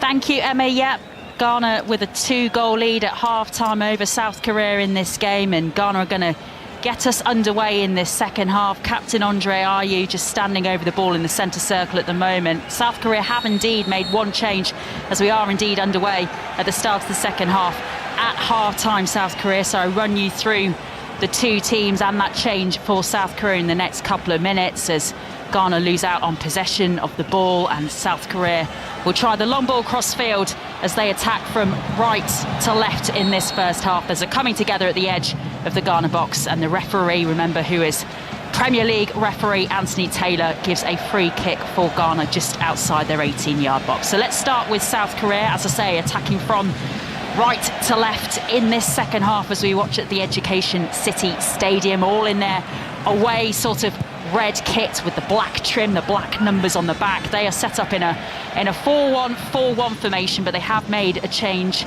as South Korea and Ayew are just on the ball at the moment, sending it back to their half. So Kim Sung-gu is in goal for South Korea. It's a back four of Kim Ji-sun, Kim Young-gwan, Kim Min-jae and Kim Moon-hwan. Jong Woo-young, the holding midfielder, is also on a yellow card. So that's one to keep an eye on in this second half. Son Heung-min's on the left. Now there has been a substitution, so Juan Woo-young has been replaced by Na Sung-ho at the start of the second half. Hwang Lee-bum and Kwon Chan-hoon make up that four behind Cho Gu-song, who leads the line for South Korea. Ghana, though, with the ball at the moment in their half, and they know that South Korea are going to have to come out and really chase the game, as Jordan Ayew there goes down. No foul, says Anthony Taylor, and South Korea with the ball way on the right byliner, trying to make something happen going forward, but are sent all the way back. Now Ghana in this second half, as we say, attacking from left to right. They are all in white with just the coloured trim on the edge of their shirts, and all white socks and shorts as well, and they have come out unchanged for the second half, and why wouldn't they, with this 2-goal lead that they have at the moment, as that is now South Korea trying to again build something in South Korea's half and missing out on possession, and that's the goal scorer Kudus, Ghana's second goal scorer, just losing out on possession there. So Ghana in a 4-3-3 formation. We've got Ati Ziggy in goal, Tarak Lamptey, Daniel Omarty, he's on a yellow card, Salih Su and Gideon Mensah making up the back four. Thomas Partey, Abdul Samed and Kudus score of their second goal in the midfield, and front three of Andre Ayew on the right, Naki Williams in the centre and Jordan Ayew on the left. And Jordan Ayew really has made a difference, as we were saying in the first half, Clinton Morrison. Yeah, he has. He's been the one who obviously created the 2 goals, but not only that, taking Ghana up the field, but all their players have done well. The defenders have defended well. But in this second half, they've obviously made a change, and Na Sung-ho has come on, and they need to be more lively in that final third, South Korea. They've not been good enough. Neat possession like they started this second half, but they need that cutting edge, and this will suit Ghana. Ghana will sit back and play counter-attacking football. Couple of minutes into the second half, then 3 minutes gone in the second half at the Education City Stadium, as South Korea try the cross into the box, just 8 yards or so out, misses 2 players coming together there between Tarak Lamptey and one of the South Korean players who was catching his mouth. I think he was caught there just in his face as both players went up for the ball. the early stages of the second half. Really, as Clinton says, Ghana very happy now, I think, to let South Korea see an awful lot of the ball, as they haven't really been able to create an awful lot so far. Lamptey does take the throw in on this near side. It's with Amati. Now he sends it to Salisu, scorer of Ghana's first, and Mensah as well. And now Thomas Partey getting on the ball a bit more, distributing very nicely to Tariq Lamptey on the right for Ghana. Had a really good game so far and is causing some problems already going forward in this second half. Now it's with Kudos, just outside the D, sends it to the left. Mensah, cross into the box, headed clear by South Korea, but picked up by Partey midway through South Korea's half, and Ghana building again from the back. 49 minutes gone on BBC Radio 5 Live, BBC Sounds. And again, we are joined by listeners across Africa on the BBC World Service. Thank you for joining us. Hope you're enjoying this great start in this second group game from the Black Stars. South Korea 0, Ghana 2 in the early stages of the second half. Lamptey fighting for possession, edge of the box, tries the ball. Well, that was a shot there, wide of the left-hand post, but given plenty of time and not a lot else on. Fair enough, I think, for Tariq Lamptey to try and take that effort on, Clinton. He does well. I think he's been really good going forward. We always know that's his strength, Lamptey. When you see him playing at Brighton, he usually plays as wing-backs, and he's always on the front foot. But I think he's been really good. He's just leaning back, and he just puts it over the bar. But Ghana have started the second half just like they finished the first half. They're on that front foot, and every time South Korea lose the ball, they just break on them. They've got so much pace in their team with Kudos and Naki Williams, and they're causing them a lot of problems. Otto Addo, Ghana coach, on the touchline like that as well from Tariq Lamptey, both hands above his head applauding his right back. We've got another pause in play here for a bit of treatment on Kim Ji-soo, who's been in the wars a little bit. He had a problem with his left ankle in the first half. He's been just caught in the face here, I think, and is just going to have a little bit of treatment just inside his lip, I think, as Tariq Lamptey there was battling with him from the ball just on the edge of the South Korea 18-yard box. So South Korea just taking a little bit of time to take this goal kick. You remember, if you do want to watch this game, South Korea against Ghana, with our 5 Live commentary, just look for World Cup Extra on BBC iPlayer, and you can listen to all the thoughts of Clinton Morrison and indeed as well Seb Basson, the former Cameroon Premier League defender, who is watching this second half as well alongside us here on BBC Radio 5 Live, BBC Sounds and the BBC World Service. Goal kick from South Korea, headed forward by Thomas Partey. Ghana, are you there? Missing out on the ball, his brother there with him, trying to battle to win it back, but South Korea regain possession and send it all the way back to their keeper. And, well, as you said, Clinton, the early indicators in the second half is that Ghana are going to set themselves up, really make it congested in that midfield, make it difficult for South Korea to break down, because they know they have to chase the game now. They're the side that need to go forward now, as Son Heung-min does just that, tries to get the cross in from the left. It will be a throw in, which he takes with some urgency, 15 yards or so out on this left near side touchline, and South Korea now have it just on the edge of the 18-yard box. But you might have heard Clinton Morrison there. They're going backwards rather than forwards. Cross on the left, headed in, cleared. Good save that, strong save that by Ati Ziggy in the Ghana goal. And that was a really good header there from Cho Gu-sung.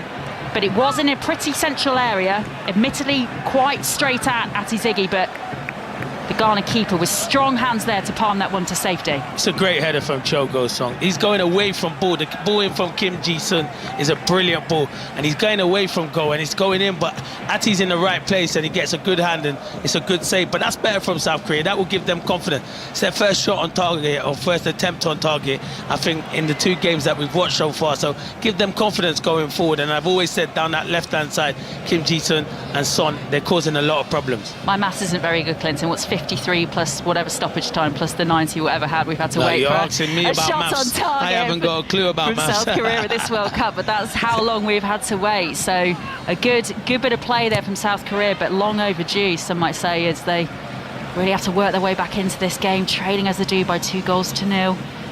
Cho Gu-sung with their best effort in the 1.5 matches we've watched so far, Clinton and I, at this World Cup of South Korea in Group H. It's back with Kim Min-jae, who is so experienced for them in that back four, and he's going to be needing to show some leadership qualities in the second half. South Korea over the halfway line again. Now it's Kim Ji-sun on the left, tries the cross into the box again, goes way over everybody out onto the right-hand side. Picked up there by the substitute Na Song-ha. And South Korea with the ball again in Ghana's half, but going backwards again, and Ghana dispossess South Korea, and off they go again on their way. It's the captain now, Andre Ayew. Thomas Partey's making the forward run as well, bombing forward the Arsenal man. Andre Ayew tries the cross just to the edge of the D. That was to Inaki Williams, who applauds his captain, but I think there were better options on there for Andre Ayew. It's 4-on-2. Andre Ayew's got to get the ball quick enough and out his feet and play it to Inaki Williams. There's 4-on-2. I must credit Kim Ji-soo. He's at the other end getting a cross in, and then they break, and he's at the other end making the clearance. It's brilliant defending. His energy on that left-hand side for South Korea is outstanding, but that was a good opportunity. Andre Ayew would be disappointed they didn't capitalise on that. But a good set-piece opportunity, the first of the second half for Ghana, attacking from left to right, as we say in the second half as we watch. And this is a corner from the left, and Jordan Ayew headed pretty close there, and that was a clearance header there from South Korea, but that could have gone into his own net. That was Kim Moon-hwan, and that was quite close there to being an own goal. It does just go over the crossbar, but certainly his keeper was a little bit concerned about that as well. Another corner then from the left for Ghana. Again, Jordan Ayew's going to take it. Ball goes in, doesn't beat the first man, headed clear by South Korea. Sun Heung-min's chasing it. Gideon Mensah, he's trying to track him, but the ball is sent out to the right. Too far though, too long for Kudos to chase that down. It will be a throw-in for South Korea on this near side touchline, just level with the edge of the 18-yard box. Yeah, and obviously South Korea going to make another change now, because I feel like they have to go for it. They have to make changes and bring players on and get more attacking players on the pitch, and they might leave them open at the back, but you'd rather lose three or four than, and going for it and scoring a couple of goals. A reminder that their final group game, South Korea, is against Portugal, so not an easy game at all. This group, a very, very difficult one, and they only managed a 0-0 draw first up against Uruguay, so just on the 1 point at the moment in this group, and you don't want to leave everything with work to do against Portugal in their final group game, so they have work to do to get back into this game. And that is not a good ball there from South Korea. That was for Kim Ji-sun just on this left-hand touchline, but it goes all the way out for a throw-in, and South Korea are making a second substitution already in this game. Lee Kang-in is going to come on for Kwon Chan-hoon, who just had a good chance at an opportunity a couple of minutes ago. And Lee Kang-in is a player we were talking about at half-time, Clinton. He's an exciting young player, I think just 21, plays his club football in Spain for Mallorca. Bit of a wonder kid, somebody that South Korean football fans are very excited about, but he's not always somebody that his manager Paulo Bento has relied on, and that's an interesting dynamic as well to see him turn to him now a couple of minutes into the second half in this game. Yeah, he's given more opportunity than he did against Uruguay, but he looked lively when he came on. He gets on the ball, he can make things happen. It's a big opportunity for him. A lot of the fans want to see him on the pitch, and now it's his opportunity to go and shine. And he's on the ball at the moment, Lee Kang-in. Sends it out to the right. He is, 21 years old, just checking my notes here. Young player that South Korean fans do like, have been calling for to be more involved in the national setup, but Paulo Bento, in the 4 years he's been in charge now, over 4 years of this South Korea side, has been reluctant to include him a lot in his plans, but he's opted to pick him now. Cross in the left from him, and a brilliant goal there, set up by the man who's just come onto the field, Cho Gun-sun, getting on the end of it inside the 6-yard box. South Korea have pegged one back.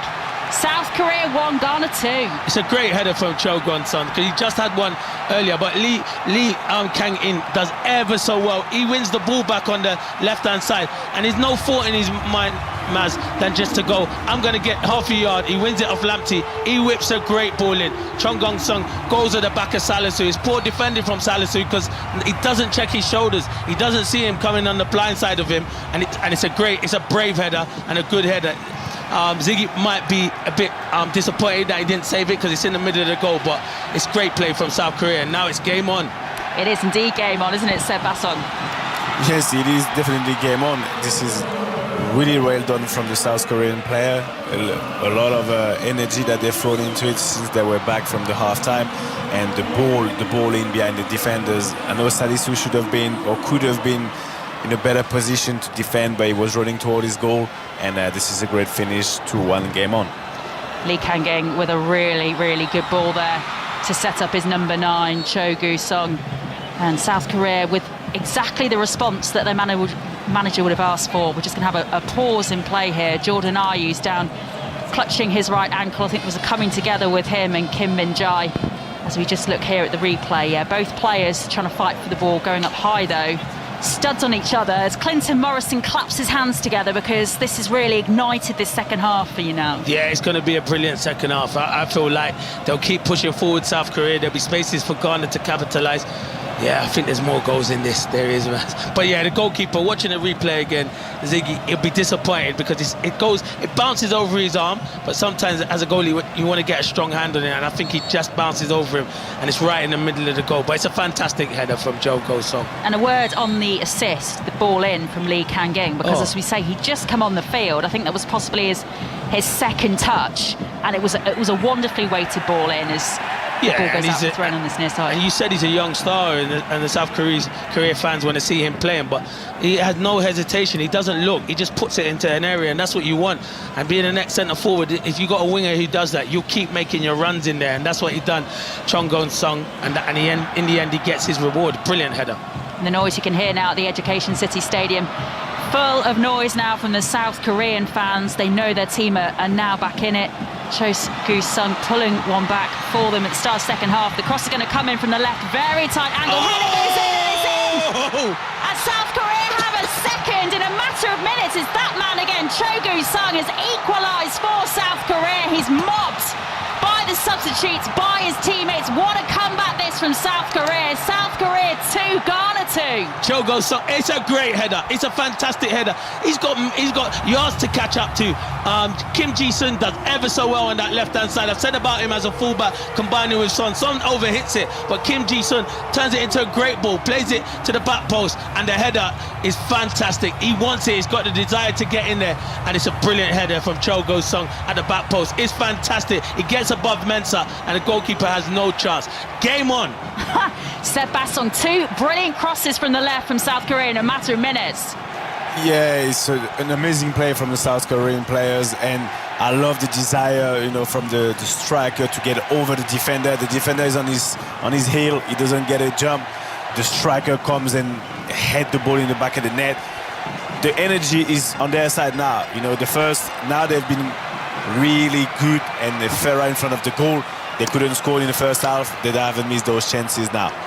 And the South Korea fans in the stands are absolutely euphoric as their team have worked their way back into this quite dramatically at the start of the second half. So much drama, only 61 minutes on the clock, all square at the Education City Stadium. And we thought the early game today, Clinton, had stolen all the drama. Serbia 3, Cameroon 3. We talked before, me, Maz, and when we were in here before, we do talk, and they were like, Clinton, please don't say there's going to be. And I was just confident coming in here today. I was smiling, I was happy that there was going to be goals, and I knew, and we will get a winner, Maz. I'm going to pull it out there. We'll get a winner.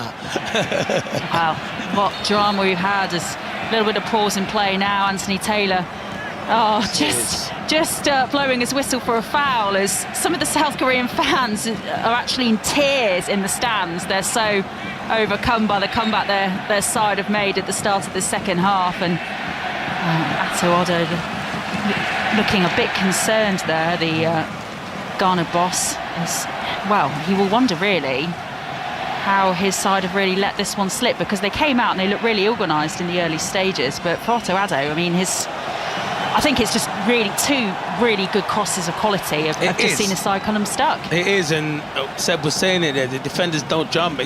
Obviously, when you can't jump, it's difficult because the centre forward's coming to attack it, and he can't get up. The defender, Mensah, can't get up and do it. And it was the first one with Salisu where he didn't know that Cho Gu-sung was coming in on his blind side. But the crosses into the box are fantastic. The crosses make the goal. As a centre forward here sitting there, if you put the ball in the area, I'll go and attack it. And that's what he's done. And you get your rewards. I guess there's 2 things here. Is now a rejuvenated South Korea were trying to go on the attack, but there's been a clash of heads, and one of the South Korean players is down, so there will be a pause in play as he looks in some pain there just on the turf, and rightly Anthony Taylor has paused the game for a number of minutes. A couple of bits there really to pick up on, Clinton, is that obviously you were saying in the first half quite rightly that Ghana kept it really, really simple. I guess the message from Paolo Bento as Hwang Ibum is just down on the turf here after a clash of heads with Thomas Partey. Is that his side kept it simple with those 2 crosses in from the left?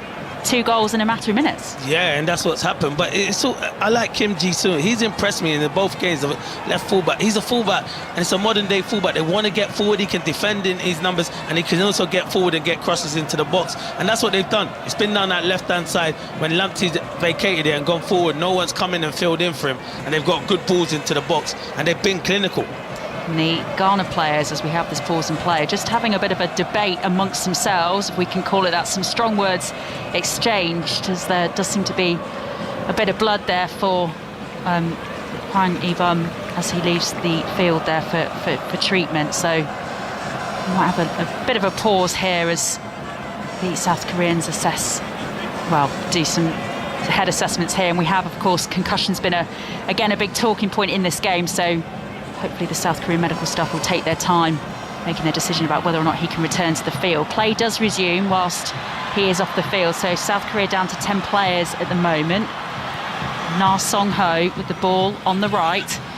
South Korea with so much energy now as they've fought back into this game. 2-2, 65 minutes played now in this second group match for both these sides in Group H. And the ball is sent all the way back to Kim Min-jae, who he's a player, by the way, is Maz. Player, as you can see, so full of confidence at the moment. Just really, really looking so easy on the ball, doesn't he, when he gets on it. And that is a header away from Salisu as South Korea tries to send the ball the other way.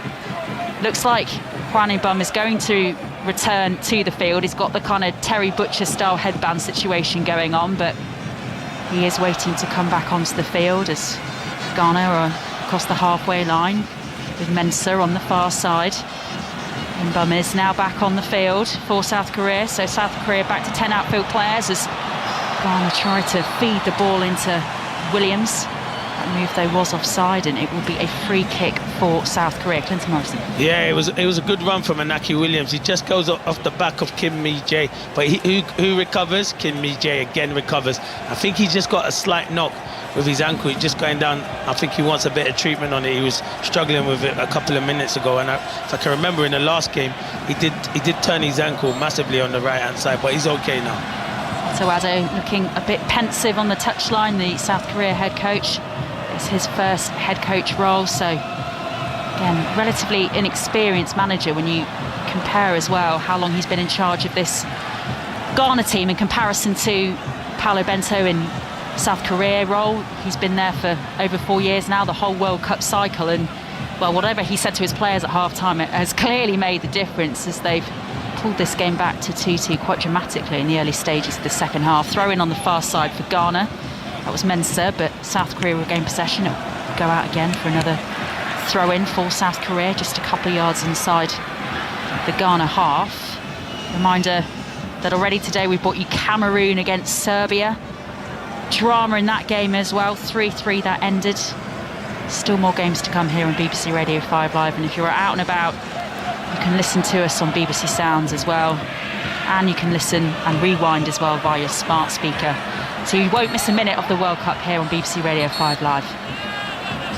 As there's another pause in play here, it will be a free kick as we approach the last 20 minutes plus stoppage time.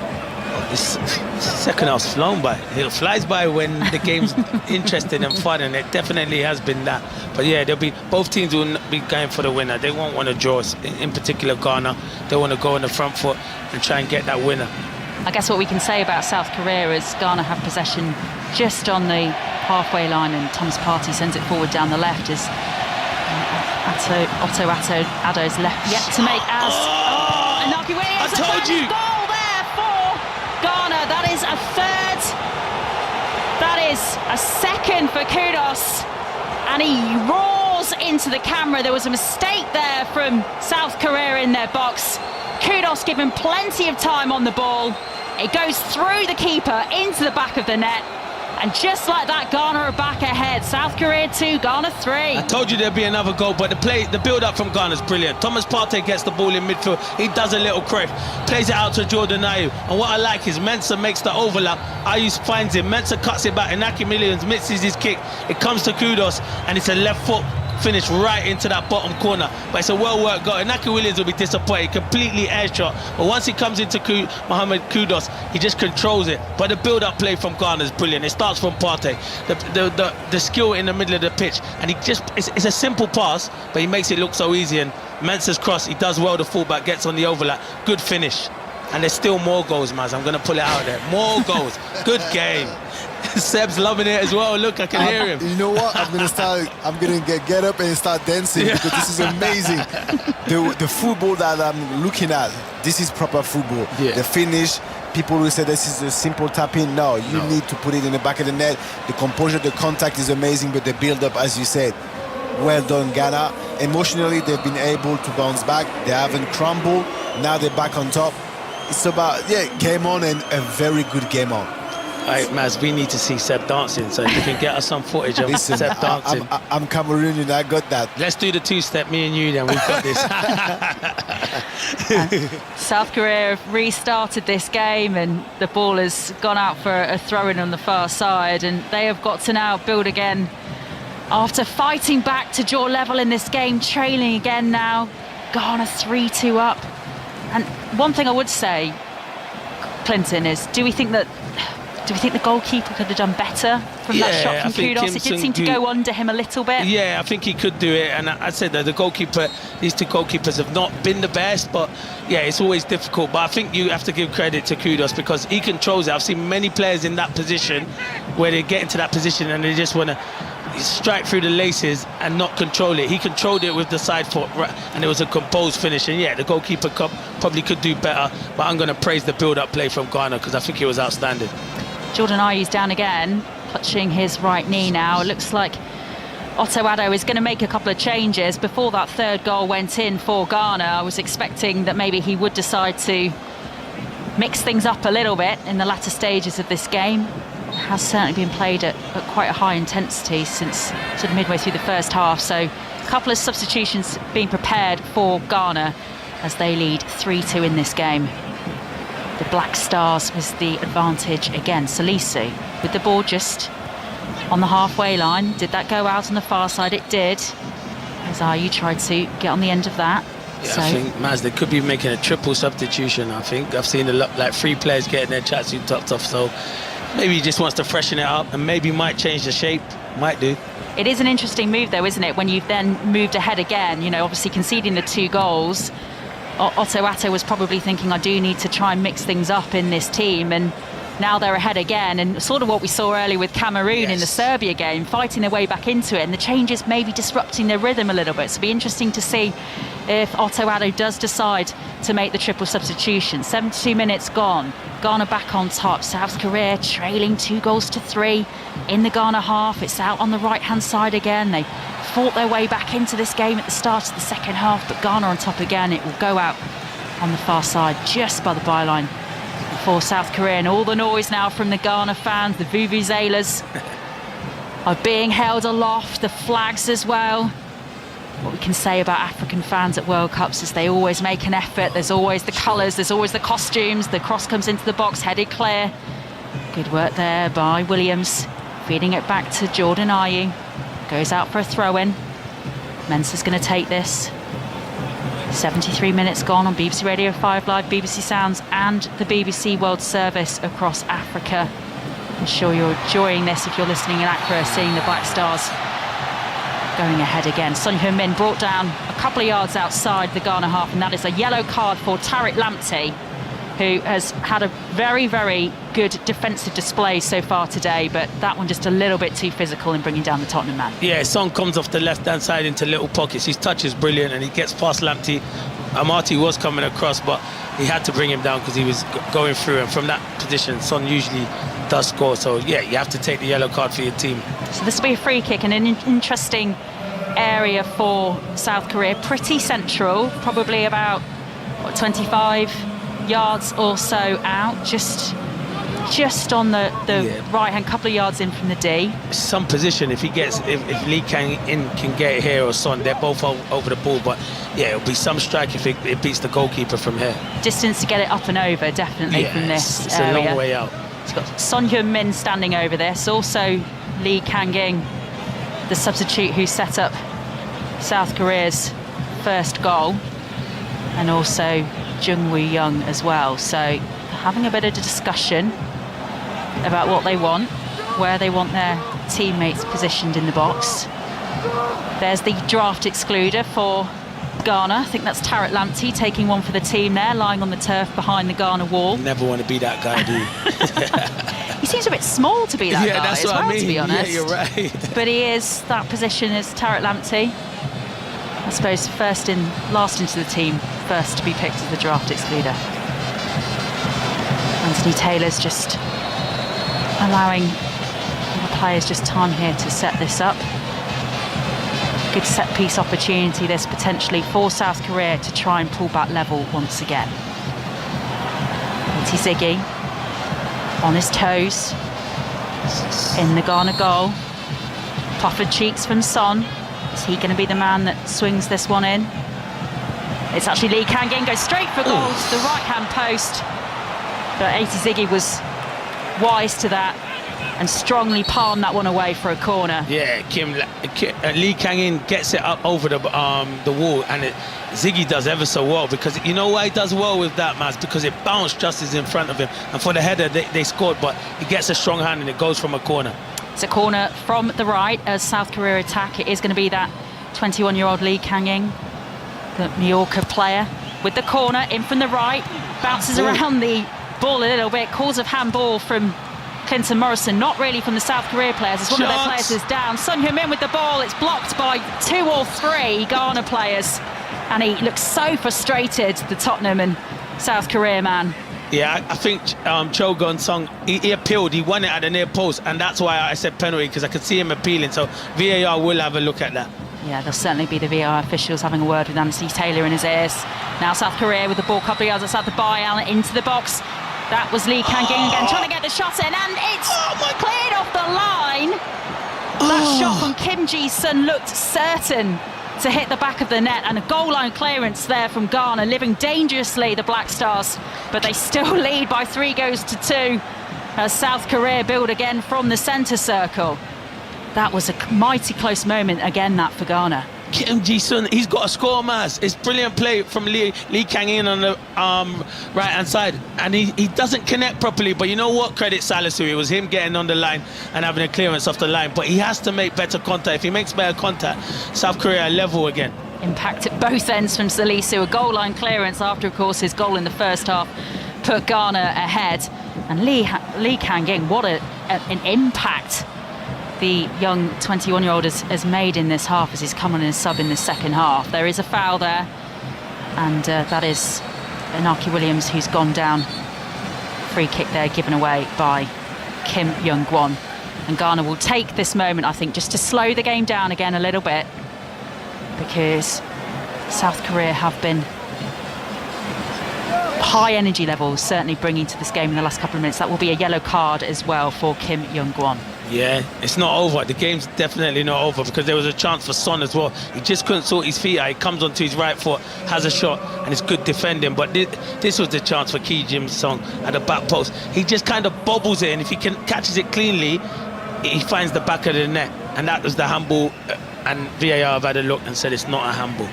Yeah, he didn't connect with it cleanly, did he? If he had have done, then it would probably be 3-3, as we're just seeing replays of the foul there on Williams, and the confirmation there of the yellow card for Kim Young-won. And it looks like now both sides are going to be making more substitutions here, so this is going to be a busy couple of minutes. Andre Ayew's off for you. He's off. I'll give you who's coming off. So Andre Ayew's coming off. Dennis Adoy's coming on. Jordan Ayew's coming off. Both Ayew brothers coming off. And Lamptey's coming off. So Dennis Adoy is a straight swap for Lamptey. He'll go into that right-hand side. And both Andre Ayew and Tarek Lamptey on yellow cards. So maybe Otto Addo with an eye as well on what's to come in their final group game, which of course is a hugely anticipated one against Uruguay. The grudge match, 12 years on, if we can call it that. That handball on the line from Luis Suarez, preventing almost certain winner for Ghana, which would see them become first African team into the last 4 of a World Cup in the history of the Men's FIFA World Cup. Ball goes out for a throw-in just on the halfway line, and yeah, it'll be interesting to see then how some of these changes impact both sides now in the last 15 minutes or so, 12 minutes or so in this game. So, as Clinton was saying, there they are. Ayu's come off, the 2 Ayus have come off, and Lamptey has come off, and then they brought on Soleimani, Odo, Chera and Odoi. Yeah. So those are the 3 changes made for Ghana now in this second half. 10 minutes or so to go here on BBC Radio 5 Live, BBC Sounds and the BBC World Service. Ghana were ahead 2-0 at the start of the second half. South Korea fighting back to make it 2-2, and then a third for Ghana, giving them another slender lead again. They've moved ahead again. And South Korea have made a change as well, as we say. Jung Woo-young going off. And it is Hwang Ui-jo coming on in the latter stages of this match. And Clinton, you remember Hwang Ui-jo very well from the Uruguay-South Korea game we did last week. He missed the absolute sitter of a chance in the first half in that game. Yeah, he did. He'll be wanting for another opportunity and to put it in the back of the net. Now it's with Ghana on the left. A bit of showboating there from Suleimana, who's just come on in the last couple of minutes. A few step overs. Ball goes backwards, but still with Ghana now on the halfway line. All the way back to their keeper from Salisu. Into the last 10 minutes now of this game here at the Education City Stadium. Seb, Clinton says he still can feel another goal in this one. What do you think? Yeah, there's a long way to go until the end of the game, and I agree with him. You know, I'm enjoying the game so much, so I would love to have another goal, but especially for Ghana, because at least I picked my side already. Thanks, Seb. Former Premier League and Cameroon defender Seb Basson there. It's been a dramatic day so far for the African teams. Cameroon fighting from 3-1 down against Serbia to draw 3-3. That was brilliant. That was massive. Well, this has been brilliant as well. Ghana have been fantastic. Remember that the lowest ranked team at this World Cup, and they have absolutely shown that those rankings don't really mean a thing. They were unlucky not to get anything out of their opener against Portugal, just narrowly losing that one 3-2, and they lead at the Education City Stadium 3-2 with 8 minutes plus stoppage time to play, and they're on the attack again. It's Williams moving forward. He's trapped by 3 South Korean players. Brilliant. Gets the ball into the edge of the box. That was for Daniel Kofi Chera, but good work eventually from South Korea to track back and make it difficult for him to take on that shot. But the counter game as well now for Ghana is going to be a big part in these last few minutes of this game, Clinton Morrison. Kofi Chera, it's a poor touch, because you know where it's a poor touch? Inaki Williams does ever so well. He tries to take it with the outside of his right foot. If he takes it on his left foot, the touch is not so big, and then he can get his shot away. But the run from Inaki Williams is brilliant. When you're under pressure and there's only a few minutes to go, that's what you want your centre forwards doing. And Ghana are getting ready to make another substitution as well. Alexander Jiku is going to come on. And interesting that Kudos, scorer of their two of their 3 goals today, is the man that's going off. I don't think he was expecting that, because he was lining up to take the corner for Ghana, and instead he has been substituted for Alexander Jiku. So Otto Addo making the changes in the last few minutes of this game, and the first bit of action for Jiku in this game will be to take this corner from the right for Ghana. Takes it, it's headed out, edge of the box. That was an optimistic effort there from Abdou Samad, and Cho Gu-song, scorer of South Korea's 2 goals, is down clutching his ear there after a clash of heads trying to clear that ball in the box. Yeah, he was brave. He was really brave. He's led the line ever so well, but he clashes head with Salisu, but both players are all right, which is great news. 2 games in to this game, this day of World Cup games. We've had 6, 5, 11 goals already so far. Still 2 games to come. Good maths, man. I like it. 4 o'clock UK time. Brazil against Switzerland.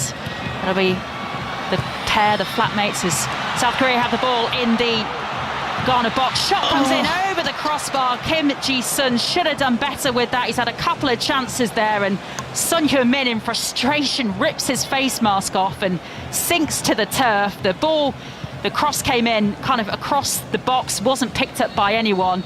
Kim Ji-sun got onto the end of it, had plenty of time to take the shot on, but couldn't get it on target, and that's the second chance in this second half from that kind of angle that he's had an opportunity to put one away for South Korea, Clinton. Yeah, it's a good opportunity for him. He's done well, he's played well, but he's had 2 golden opportunities, Kim Ji-sun. He's just leaning back and it goes over the bar. I think Son was up frustrated because when the ball did come into the box, it was Son that had a complete air shot in the middle of the pitch, and 9 times out of 10 he usually hits the target. But they're still in this game, South Korea.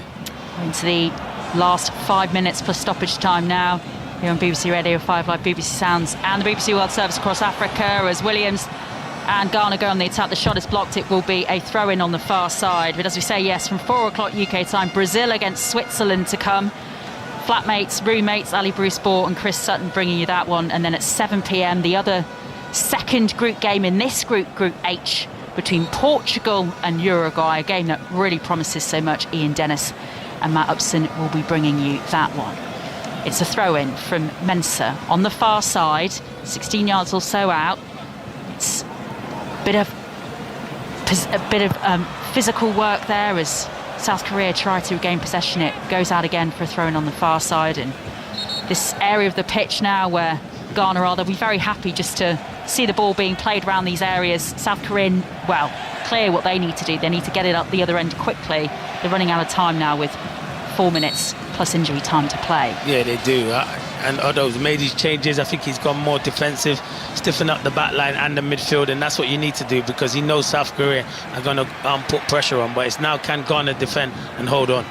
And now Thomas Partey's job is to mark Son Heung-min. That was Tariq Lamptey's job until the Brighton man was substituted, and a good bit of tracking back there from Thomas Partey, but South Korea retain possession. They opt to switch it out now to the right, and that is Kim Moon-hwan. Lofted ball into the box, header again comes up from Kim Ji-soo, but that one wide again. It's turning out to be a frustrating afternoon for Kim Ji-soo. It is frustrating, but you know what, I have to credit him. He's got the endeavour, he's non-stop running, he's been up, he's been back defending, and that's from a fullback. He's been excellent for South Korea, but yeah, the ball was just too high for him and he couldn't get enough purchase on the header and it went wide. Into the last 4 minutes, 3 minutes of the 90 now, and Gideon Mensah's just down in the box. I think it's a little bit of cramp that the defender is suffering there, so Marty's just come across to help him in these last couple of minutes. There will be a pause though for treatment, and just having another look here at that third goal for Ghana. Really impressive work from them. In terms of South Korea though, Clinton, I mean, we talked about it a lot. Son Heung-min still doesn't look quite the Son Heung-min that we've been used to seeing. No, because you know what, man, it takes time. It's a credit for Son to even get to the tournament. He's had that operation, he's wearing the face mask, he's a talisman for them. He's never going to be 100% fit because he hasn't played football coming into the tournament, but credit to him, he's got himself fit, and I think it was hard for the manager, Paulo Bento, not to actually put Son in the starting 11. He's the captain, as I said, he's the main man, and he's tried his best. He still looked fairly sharp, but just not as sharp as we know him and we see him at Tottenham. So as it stands, Ghana picking up their first points of this Group H. Opening defeat to Portugal, leading 3-2. As the seconds tick by. Another substitution now from Otto Addo. Baba Rahman, yeah, he'll come on for him. Is coming on. Mensah looks like he's not going to be able to continue playing. He's getting the magic spray on the old right ankle. Does that make a difference, Clinton? It makes no difference whatsoever. Looks good. I just tell everyone now, since I've retired, at the time when I was playing, I'd say, yay, help me. I felt 50 times better. But let me be honest with you, it makes no difference whatsoever. Doesn't make the pain go, and it doesn't make it feel any better. Well, Gideon Mensah is absolutely the change. Clinton's completely correct. He's had to go off on the far side with that issue with his right ankle. So Baba Rahman's come on for Ghana in the last couple of minutes. But again, Gideon Mensah, one of the players today, one of the 3 changes that Otto Addo made, is a really good performance from him today and justifying again his selection in the starting 11. Yeah, he's done well down the left. He made the goal for Mohamed Kudus, the 3rd goal, which could turn out to be the winning goal. It's a good ball, it's a good pick out to Inaki Williams, but yeah, he's had to do what he's had to do, defended well and got forward at times and crucially set up, which hopefully Ghana will think will be the winning goal. Time rapidly running out for South Korea. 90 seconds plus stoppage time to play at the Education City Stadium. They trail 2-3 to the Black Stars and they have possession, but it's only in their own half, and Ghana will be very happy to see them tapping the ball about in this area of the field. I think the substitutions for Ghana have maybe disrupted their rhythm a little bit, I think it's fair to say, but they are at the moment holding out for what will be a valuable first win for them. A reminder, they didn't get a result out of this game as the cross comes in from the left, headed again, cleared by Partey and Ghana. Amati directing where he wants his defenders to be. The cross goes way over the top from Kim Ji-soo out onto the right-hand side. Header there attempted. Oh, it was actually a clearance there, wasn't it, from Amate? But again, in one of those ones, from Baba Rahman, but one of those ones again where balls like that, they could go anywhere. Thankfully, though, it's gone out for a corner. Yeah, Muhu Wan on the right-hand side does well. He gets half a yard, whips a ball in, but it's good defend from Baba Rahman at the front post, because you're right, Maz, that could go anywhere, his header, but really good defending. This is the chance that South Korea will take into the 90th minute now. Lee Kang-ing's going to take this corner from the right. Son and all the other South Korea outfield players are up now for this. Corner comes in, headed clear, very well clear by Jiku, who's just been on the pitch for a matter of minutes, but it's regained by Lee Kang-ing. Tries a lofted ball this time into the box, headed that time clear by Amate. And Hwang Ibum picks this up now in the centre of the Ghana half as we have 10 minutes of stoppage time at the end of this half. Plenty of time still for drama as Son Heung-min has the ball at his feet in the box, deflected again, clear. And Ghana do eventually manage to get it clear, but shouts there for a penalty. I'm sure the VAR officials will be having a look. Ghana couldn't get that clear at the first time of asking from their box. And with 10 minutes to play in this match, we still definitely have time for at least one more goal, Clinton. Of course we do, 10 minutes. I don't know where the 10 minutes has come from, but I'm enjoying the game, so I'm happy with 10 minutes. Well, let's see. 1, 2, 3. So South Korea have made 3 substitutions and Ghana have made 5. So I guess, 8 substitutions in the second half. I think as a matter of course now at this World Cup, they've been adding, 40 seconds on for each sub. As again, cross comes in, way over the top, well kept in that by Kim Ji-soo, but in the end he had to get that in from a really tight angle, and it was only to the feet of a Ghana player, and it's gratefully fed back to Ati Ziggy in the Ghana goal, and he lies on the turf gratefully accepting that ball as Ghana try and hold out now for what is this, 10 minutes of stoppage time. We're into the 92nd minute here. South Korea still trailing 2-3 to Ghana. Ghana had to get a result in this game. Defeat would see them out of this World Cup ahead of their last game against Uruguay, and South Korea making another change end of this half. Your favourite player, Clinton, Kim Min-jae? Yeah, he signalled to the bench that he couldn't continue anymore. I think it's that ankle that was bothering him, but yeah, he can be proud of his performance over the 2 games I've seen him. He looks a real player, and that's why he's playing ever so well at Napoli at the moment. Yeah, he has really put the shift in. He's been substituted. Kwon Gong-won has come on for the last 8 minutes, so still definitely time for him to make an impact, and if he could do something the way that Lee Kang-ing has, then South Korea would certainly be happy with that. Really good work though for Thomas Partey to regain possession after South Korea were lingering on the ball there, and Ghana trying to kind of regain possession in the last few minutes of this match now as they try and hold on to this slender 3-2 lead. You know what, Ghana they've gone to a 3 at the back, and I see it a lot with managers, Maz, where they make the changes and they just invite pressure on you, and evidently you then go and concede. But managers do that, not just here, Ghana manager, loads of other managers do that, and then the pressure starts building. But if that defender is the key player to go and head it when you go to that 3, then you say your job's done well. Yeah, they have made, as we say, the 5 changes now, Ghana, and I think it probably has disrupted their rhythm a little bit, but job done so far in terms of what Otto Addo has asked for his players. But there's still chances. Lee Kwang-in Sends the ball out to the left. Son going to try and get the cross into the tight angle. Blocked again by Ghana, and that will be a corner, which Son Heung-min is rushing to take from the left. He's going to take it this time. Lee Kang-ing's taking the last few from the right, but Son's going to take this one from the left. All of the South Korea players are up in the 18-yard box. Raises the left hand. Corner comes in. Headed clear again. Good defensive work by Ghana. Trying to chase the ball down, but South Korea pick up the ball now in the centre circle and send it out to the right to Na Song-ho. Lofted ball into the box. Out to the left, rather, and it's at the feet of Son. Can their talisman, can their captain get something from them in this game?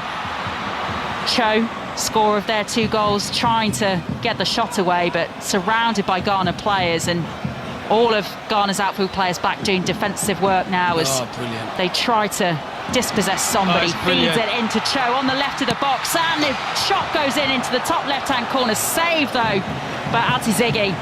And Cho really close there to a hat-trick and to a third and to an equaliser for South Korea. It's brilliant play from Son, and Cho Go-sung gets in there and he shot. He could really drill that, but it's at a height where Ziggy makes a comfortable save, but they are pushing South Korea.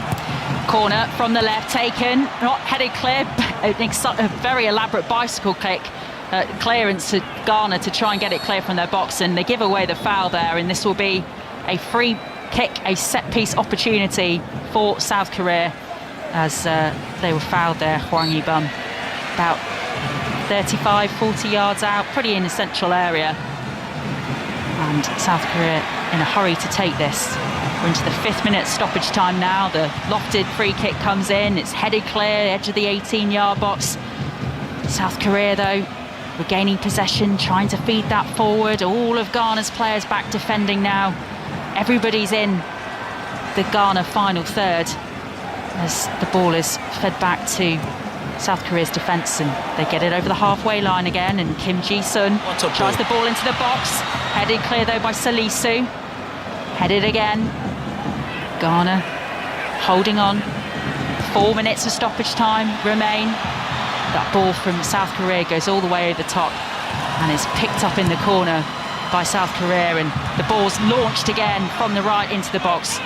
Cleared, though, by Abdul Samid, who is really doing some defensive work as the final seconds tick by. South Korea searching for this equaliser here on BBC Radio 5 Live. Header goes in, into the box, and Cho was so close there to the equaliser for South Korea. It was on the goal line. He was bundled out of it, really, in the end, with the Ghana defenders just there next to him, and one of them has gone down in a heap, making sure he couldn't get on the end of that. There's not really much in it. Cho has to go for that, and the defender's clever. He throws himself down and buys that free kick. But Lee Kang-in, since he's coming, he's been brilliant, man. He's made a big difference. He puts great balls into the box. I don't know for the life of me how Paulo Bento doesn't start him. I don't know if he's had a slight injury, but for me, I've seen him come on and make 2 cameo roles and be outstanding. And it was Armati, Leicester's Armati, who put his body on the line there to make sure that Cho couldn't get on the end of that for an equaliser in stoppage time for South Korea. He's down requiring a bit of treatment here, and South Korea are running out of time here. We're into the 97th minute, 10 minutes of stoppage time at the end of this match. Ghana having to get something out of this game to keep their World Cup dreams alive, and they are at the moment. And of course, if they do hold on to the 3 points, then, Clinton, I mean, their final group game, we talked about it already, the history between them and Uruguay, the grudge match, as everybody is calling it. It really is, when you think back to the quarter-final between the two sides at the 2010 World Cup. I mean, that will be a brilliant finish, and so much to play for in that group, in that game for both sides. Yeah, it could be who finishes second, or it could even be who finishes first, depending on the results that are going to happen tonight. Obviously Portugal, but I think Portugal will probably finish top of the group, and it could be between them two who finishes second. So we'll have to wait and see, but there's still a long way to go in this group. But yeah, that will be a grudge game, because everyone remembers that Luis Suarez moment. Everybody remembers the Luis Suarez handball on the line. Asamoah Gyan's subsequent penalty was saved. Suarez celebrated wildly in the tunnel, and then Ghana missing out in the penalty shootout, missing out on the chance to become the first team from Africa to play in the semi-finals of a Men's World Cup. As it stands though, Ghana holding on into the 99th minute now at the end of this game. South Korea 2, Ghana 3. Lovely ball, looped ball over the top to the right. That's for Cho. He can't get the cross in though. It's good work from Ghana to keep it back. It does come in now from 18 yards out. Cross across the face, header across the face of goal is cleared by Ghana. But because all their outfield players are back in their half, South Korea regain possession again on the halfway line, and they're going to try and build again. 90 seconds to go. He's been good, Maz Cho. Very good. He's led the line well. And he has been so close to getting his hat-trick as well. A couple of great chances in the last few minutes to get it third as the cross again from the left. Song was one of those jumping high in the 6-yard box to try and get on the end of it, but it misses out completely. And now South Korea again try and get the ball in, and it's just about cleared by Ghana, but it will be a corner from the right for South Korea. I've got to credit South. Ghana defended excellent, but I've got to credit South Korea. Their football in the second half has been excellent. The fans have got behind them, but credit Ghana. They've defended. Seb would be happy with their defending because Ghana have defended brilliantly, but South Korea's attacking has been sensational in the second half. This could be it. Is this the chance for South Korea to get the equaliser? Lee Kang-ging with the corner, doesn't beat the first man, headed out, picked up by South Korea. It's back with Hwang Hee-bum midway through Ghana's half, sends the ball forward to the left. Cleared by Ghana, out for a throw in a couple of yards inside the byline on this left-hand touchline. The South Korea fans are in floods of tears in the stands. This means so much for them and their team. Son Heung-min tries to get the cross in from the left. It is shepherded out to the right. And the attempted shot comes in from Lee Kwang-in from the edge of the 18-yard box. Well high, well wide, and that might be that for South Korea. Yeah, but it's not over for them, because who's to say, I know they got Portugal, it's going to be a tough game, but what I've seen in the second half, they obviously first half, they didn't defend well enough, but second half, they've attacked ever so well, and Lee Kang-in, for me, has to start the next game. He's been brilliant, a breath of fresh air since he's come on. Yeah, as you say, really interesting that Paolo Bento hasn't started him, because he really has shown all the talent really that he has to offer as Ghana take this goal kick. We have played our 10 minutes of stoppage time by my watch at the end of this first half. Anthony Taylor has had a quick check of the watch, but letting play continue at the moment. Is there time for one last South Korea attack? They still trail by 3-2. The Black Stars with another goal in the second half to make it 3-2 after they were pegged back to 2-2 early on in the second half by South Korea. Is there time for one last attack? It goes forward, it deflects off, and that looks like that is going to be a corner. He's blown the whistle before. He's not letting them take the corner up. He's blown the whistle. That is the full-time whistle. South Korea thought they were going to have time there to take that corner. They surround Anthony Taylor because they wanted to take that corner, but he has blown the full-time whistle. Paolo Bento is absolutely furious with Anthony Taylor. He's run to confront the Premier League referee, and I think he's going to get a red card here, Paolo Bento, for dissent, because he feels that there should have been a corner for South Korea at the end of this game. So Paolo Bento ends this match with a red card. His players end this match in defeat. So Lee Soo and Kudos giving Ghana a 2-0 lead at half-time. Cho Gu-sung dramatically, though, 2 goals in 3 minutes at the start of the second half, pulling it back to 2 apiece for South Korea at the start of the second half, but then Kudos getting his second down the other end 7 minutes later. And Ghana holding on for all 3 points. They've won here by 2-3 against South Korea. And Clinton Morrison, what a response from Ghana after what was a disappointing defeat for them in their opening game against Portugal. Yeah, they were good. They defended brilliant. I thought it was a great, entertaining game. First half, it went one way, the other way, but yeah, it was brilliant. Paolo Bento's been sent off. You can feel his frustration because blowing the whistle when it's a corner, it's a strange one. I would be the same, but I thought it's a really good game. And credit Ghana, as you said. Not people wrote Ghana off. They defended brilliantly. They've got an attacking and they've got a spirit. They've got a great spirit together, and that's what they needed in the last 15-20 minutes, because there was a lot of defending for them to do. But a really entertaining game. I really did enjoy that. But yeah, as I said, Ghana were brilliant. Nothing will be decided today in terms of whether South Korea will progress or be eliminated from this World Cup at the group stage. Ghana had to get a result though today, and they did that in the end. Ghana beat South Korea. It's finished South Korea 2, Ghana 3, Kelly.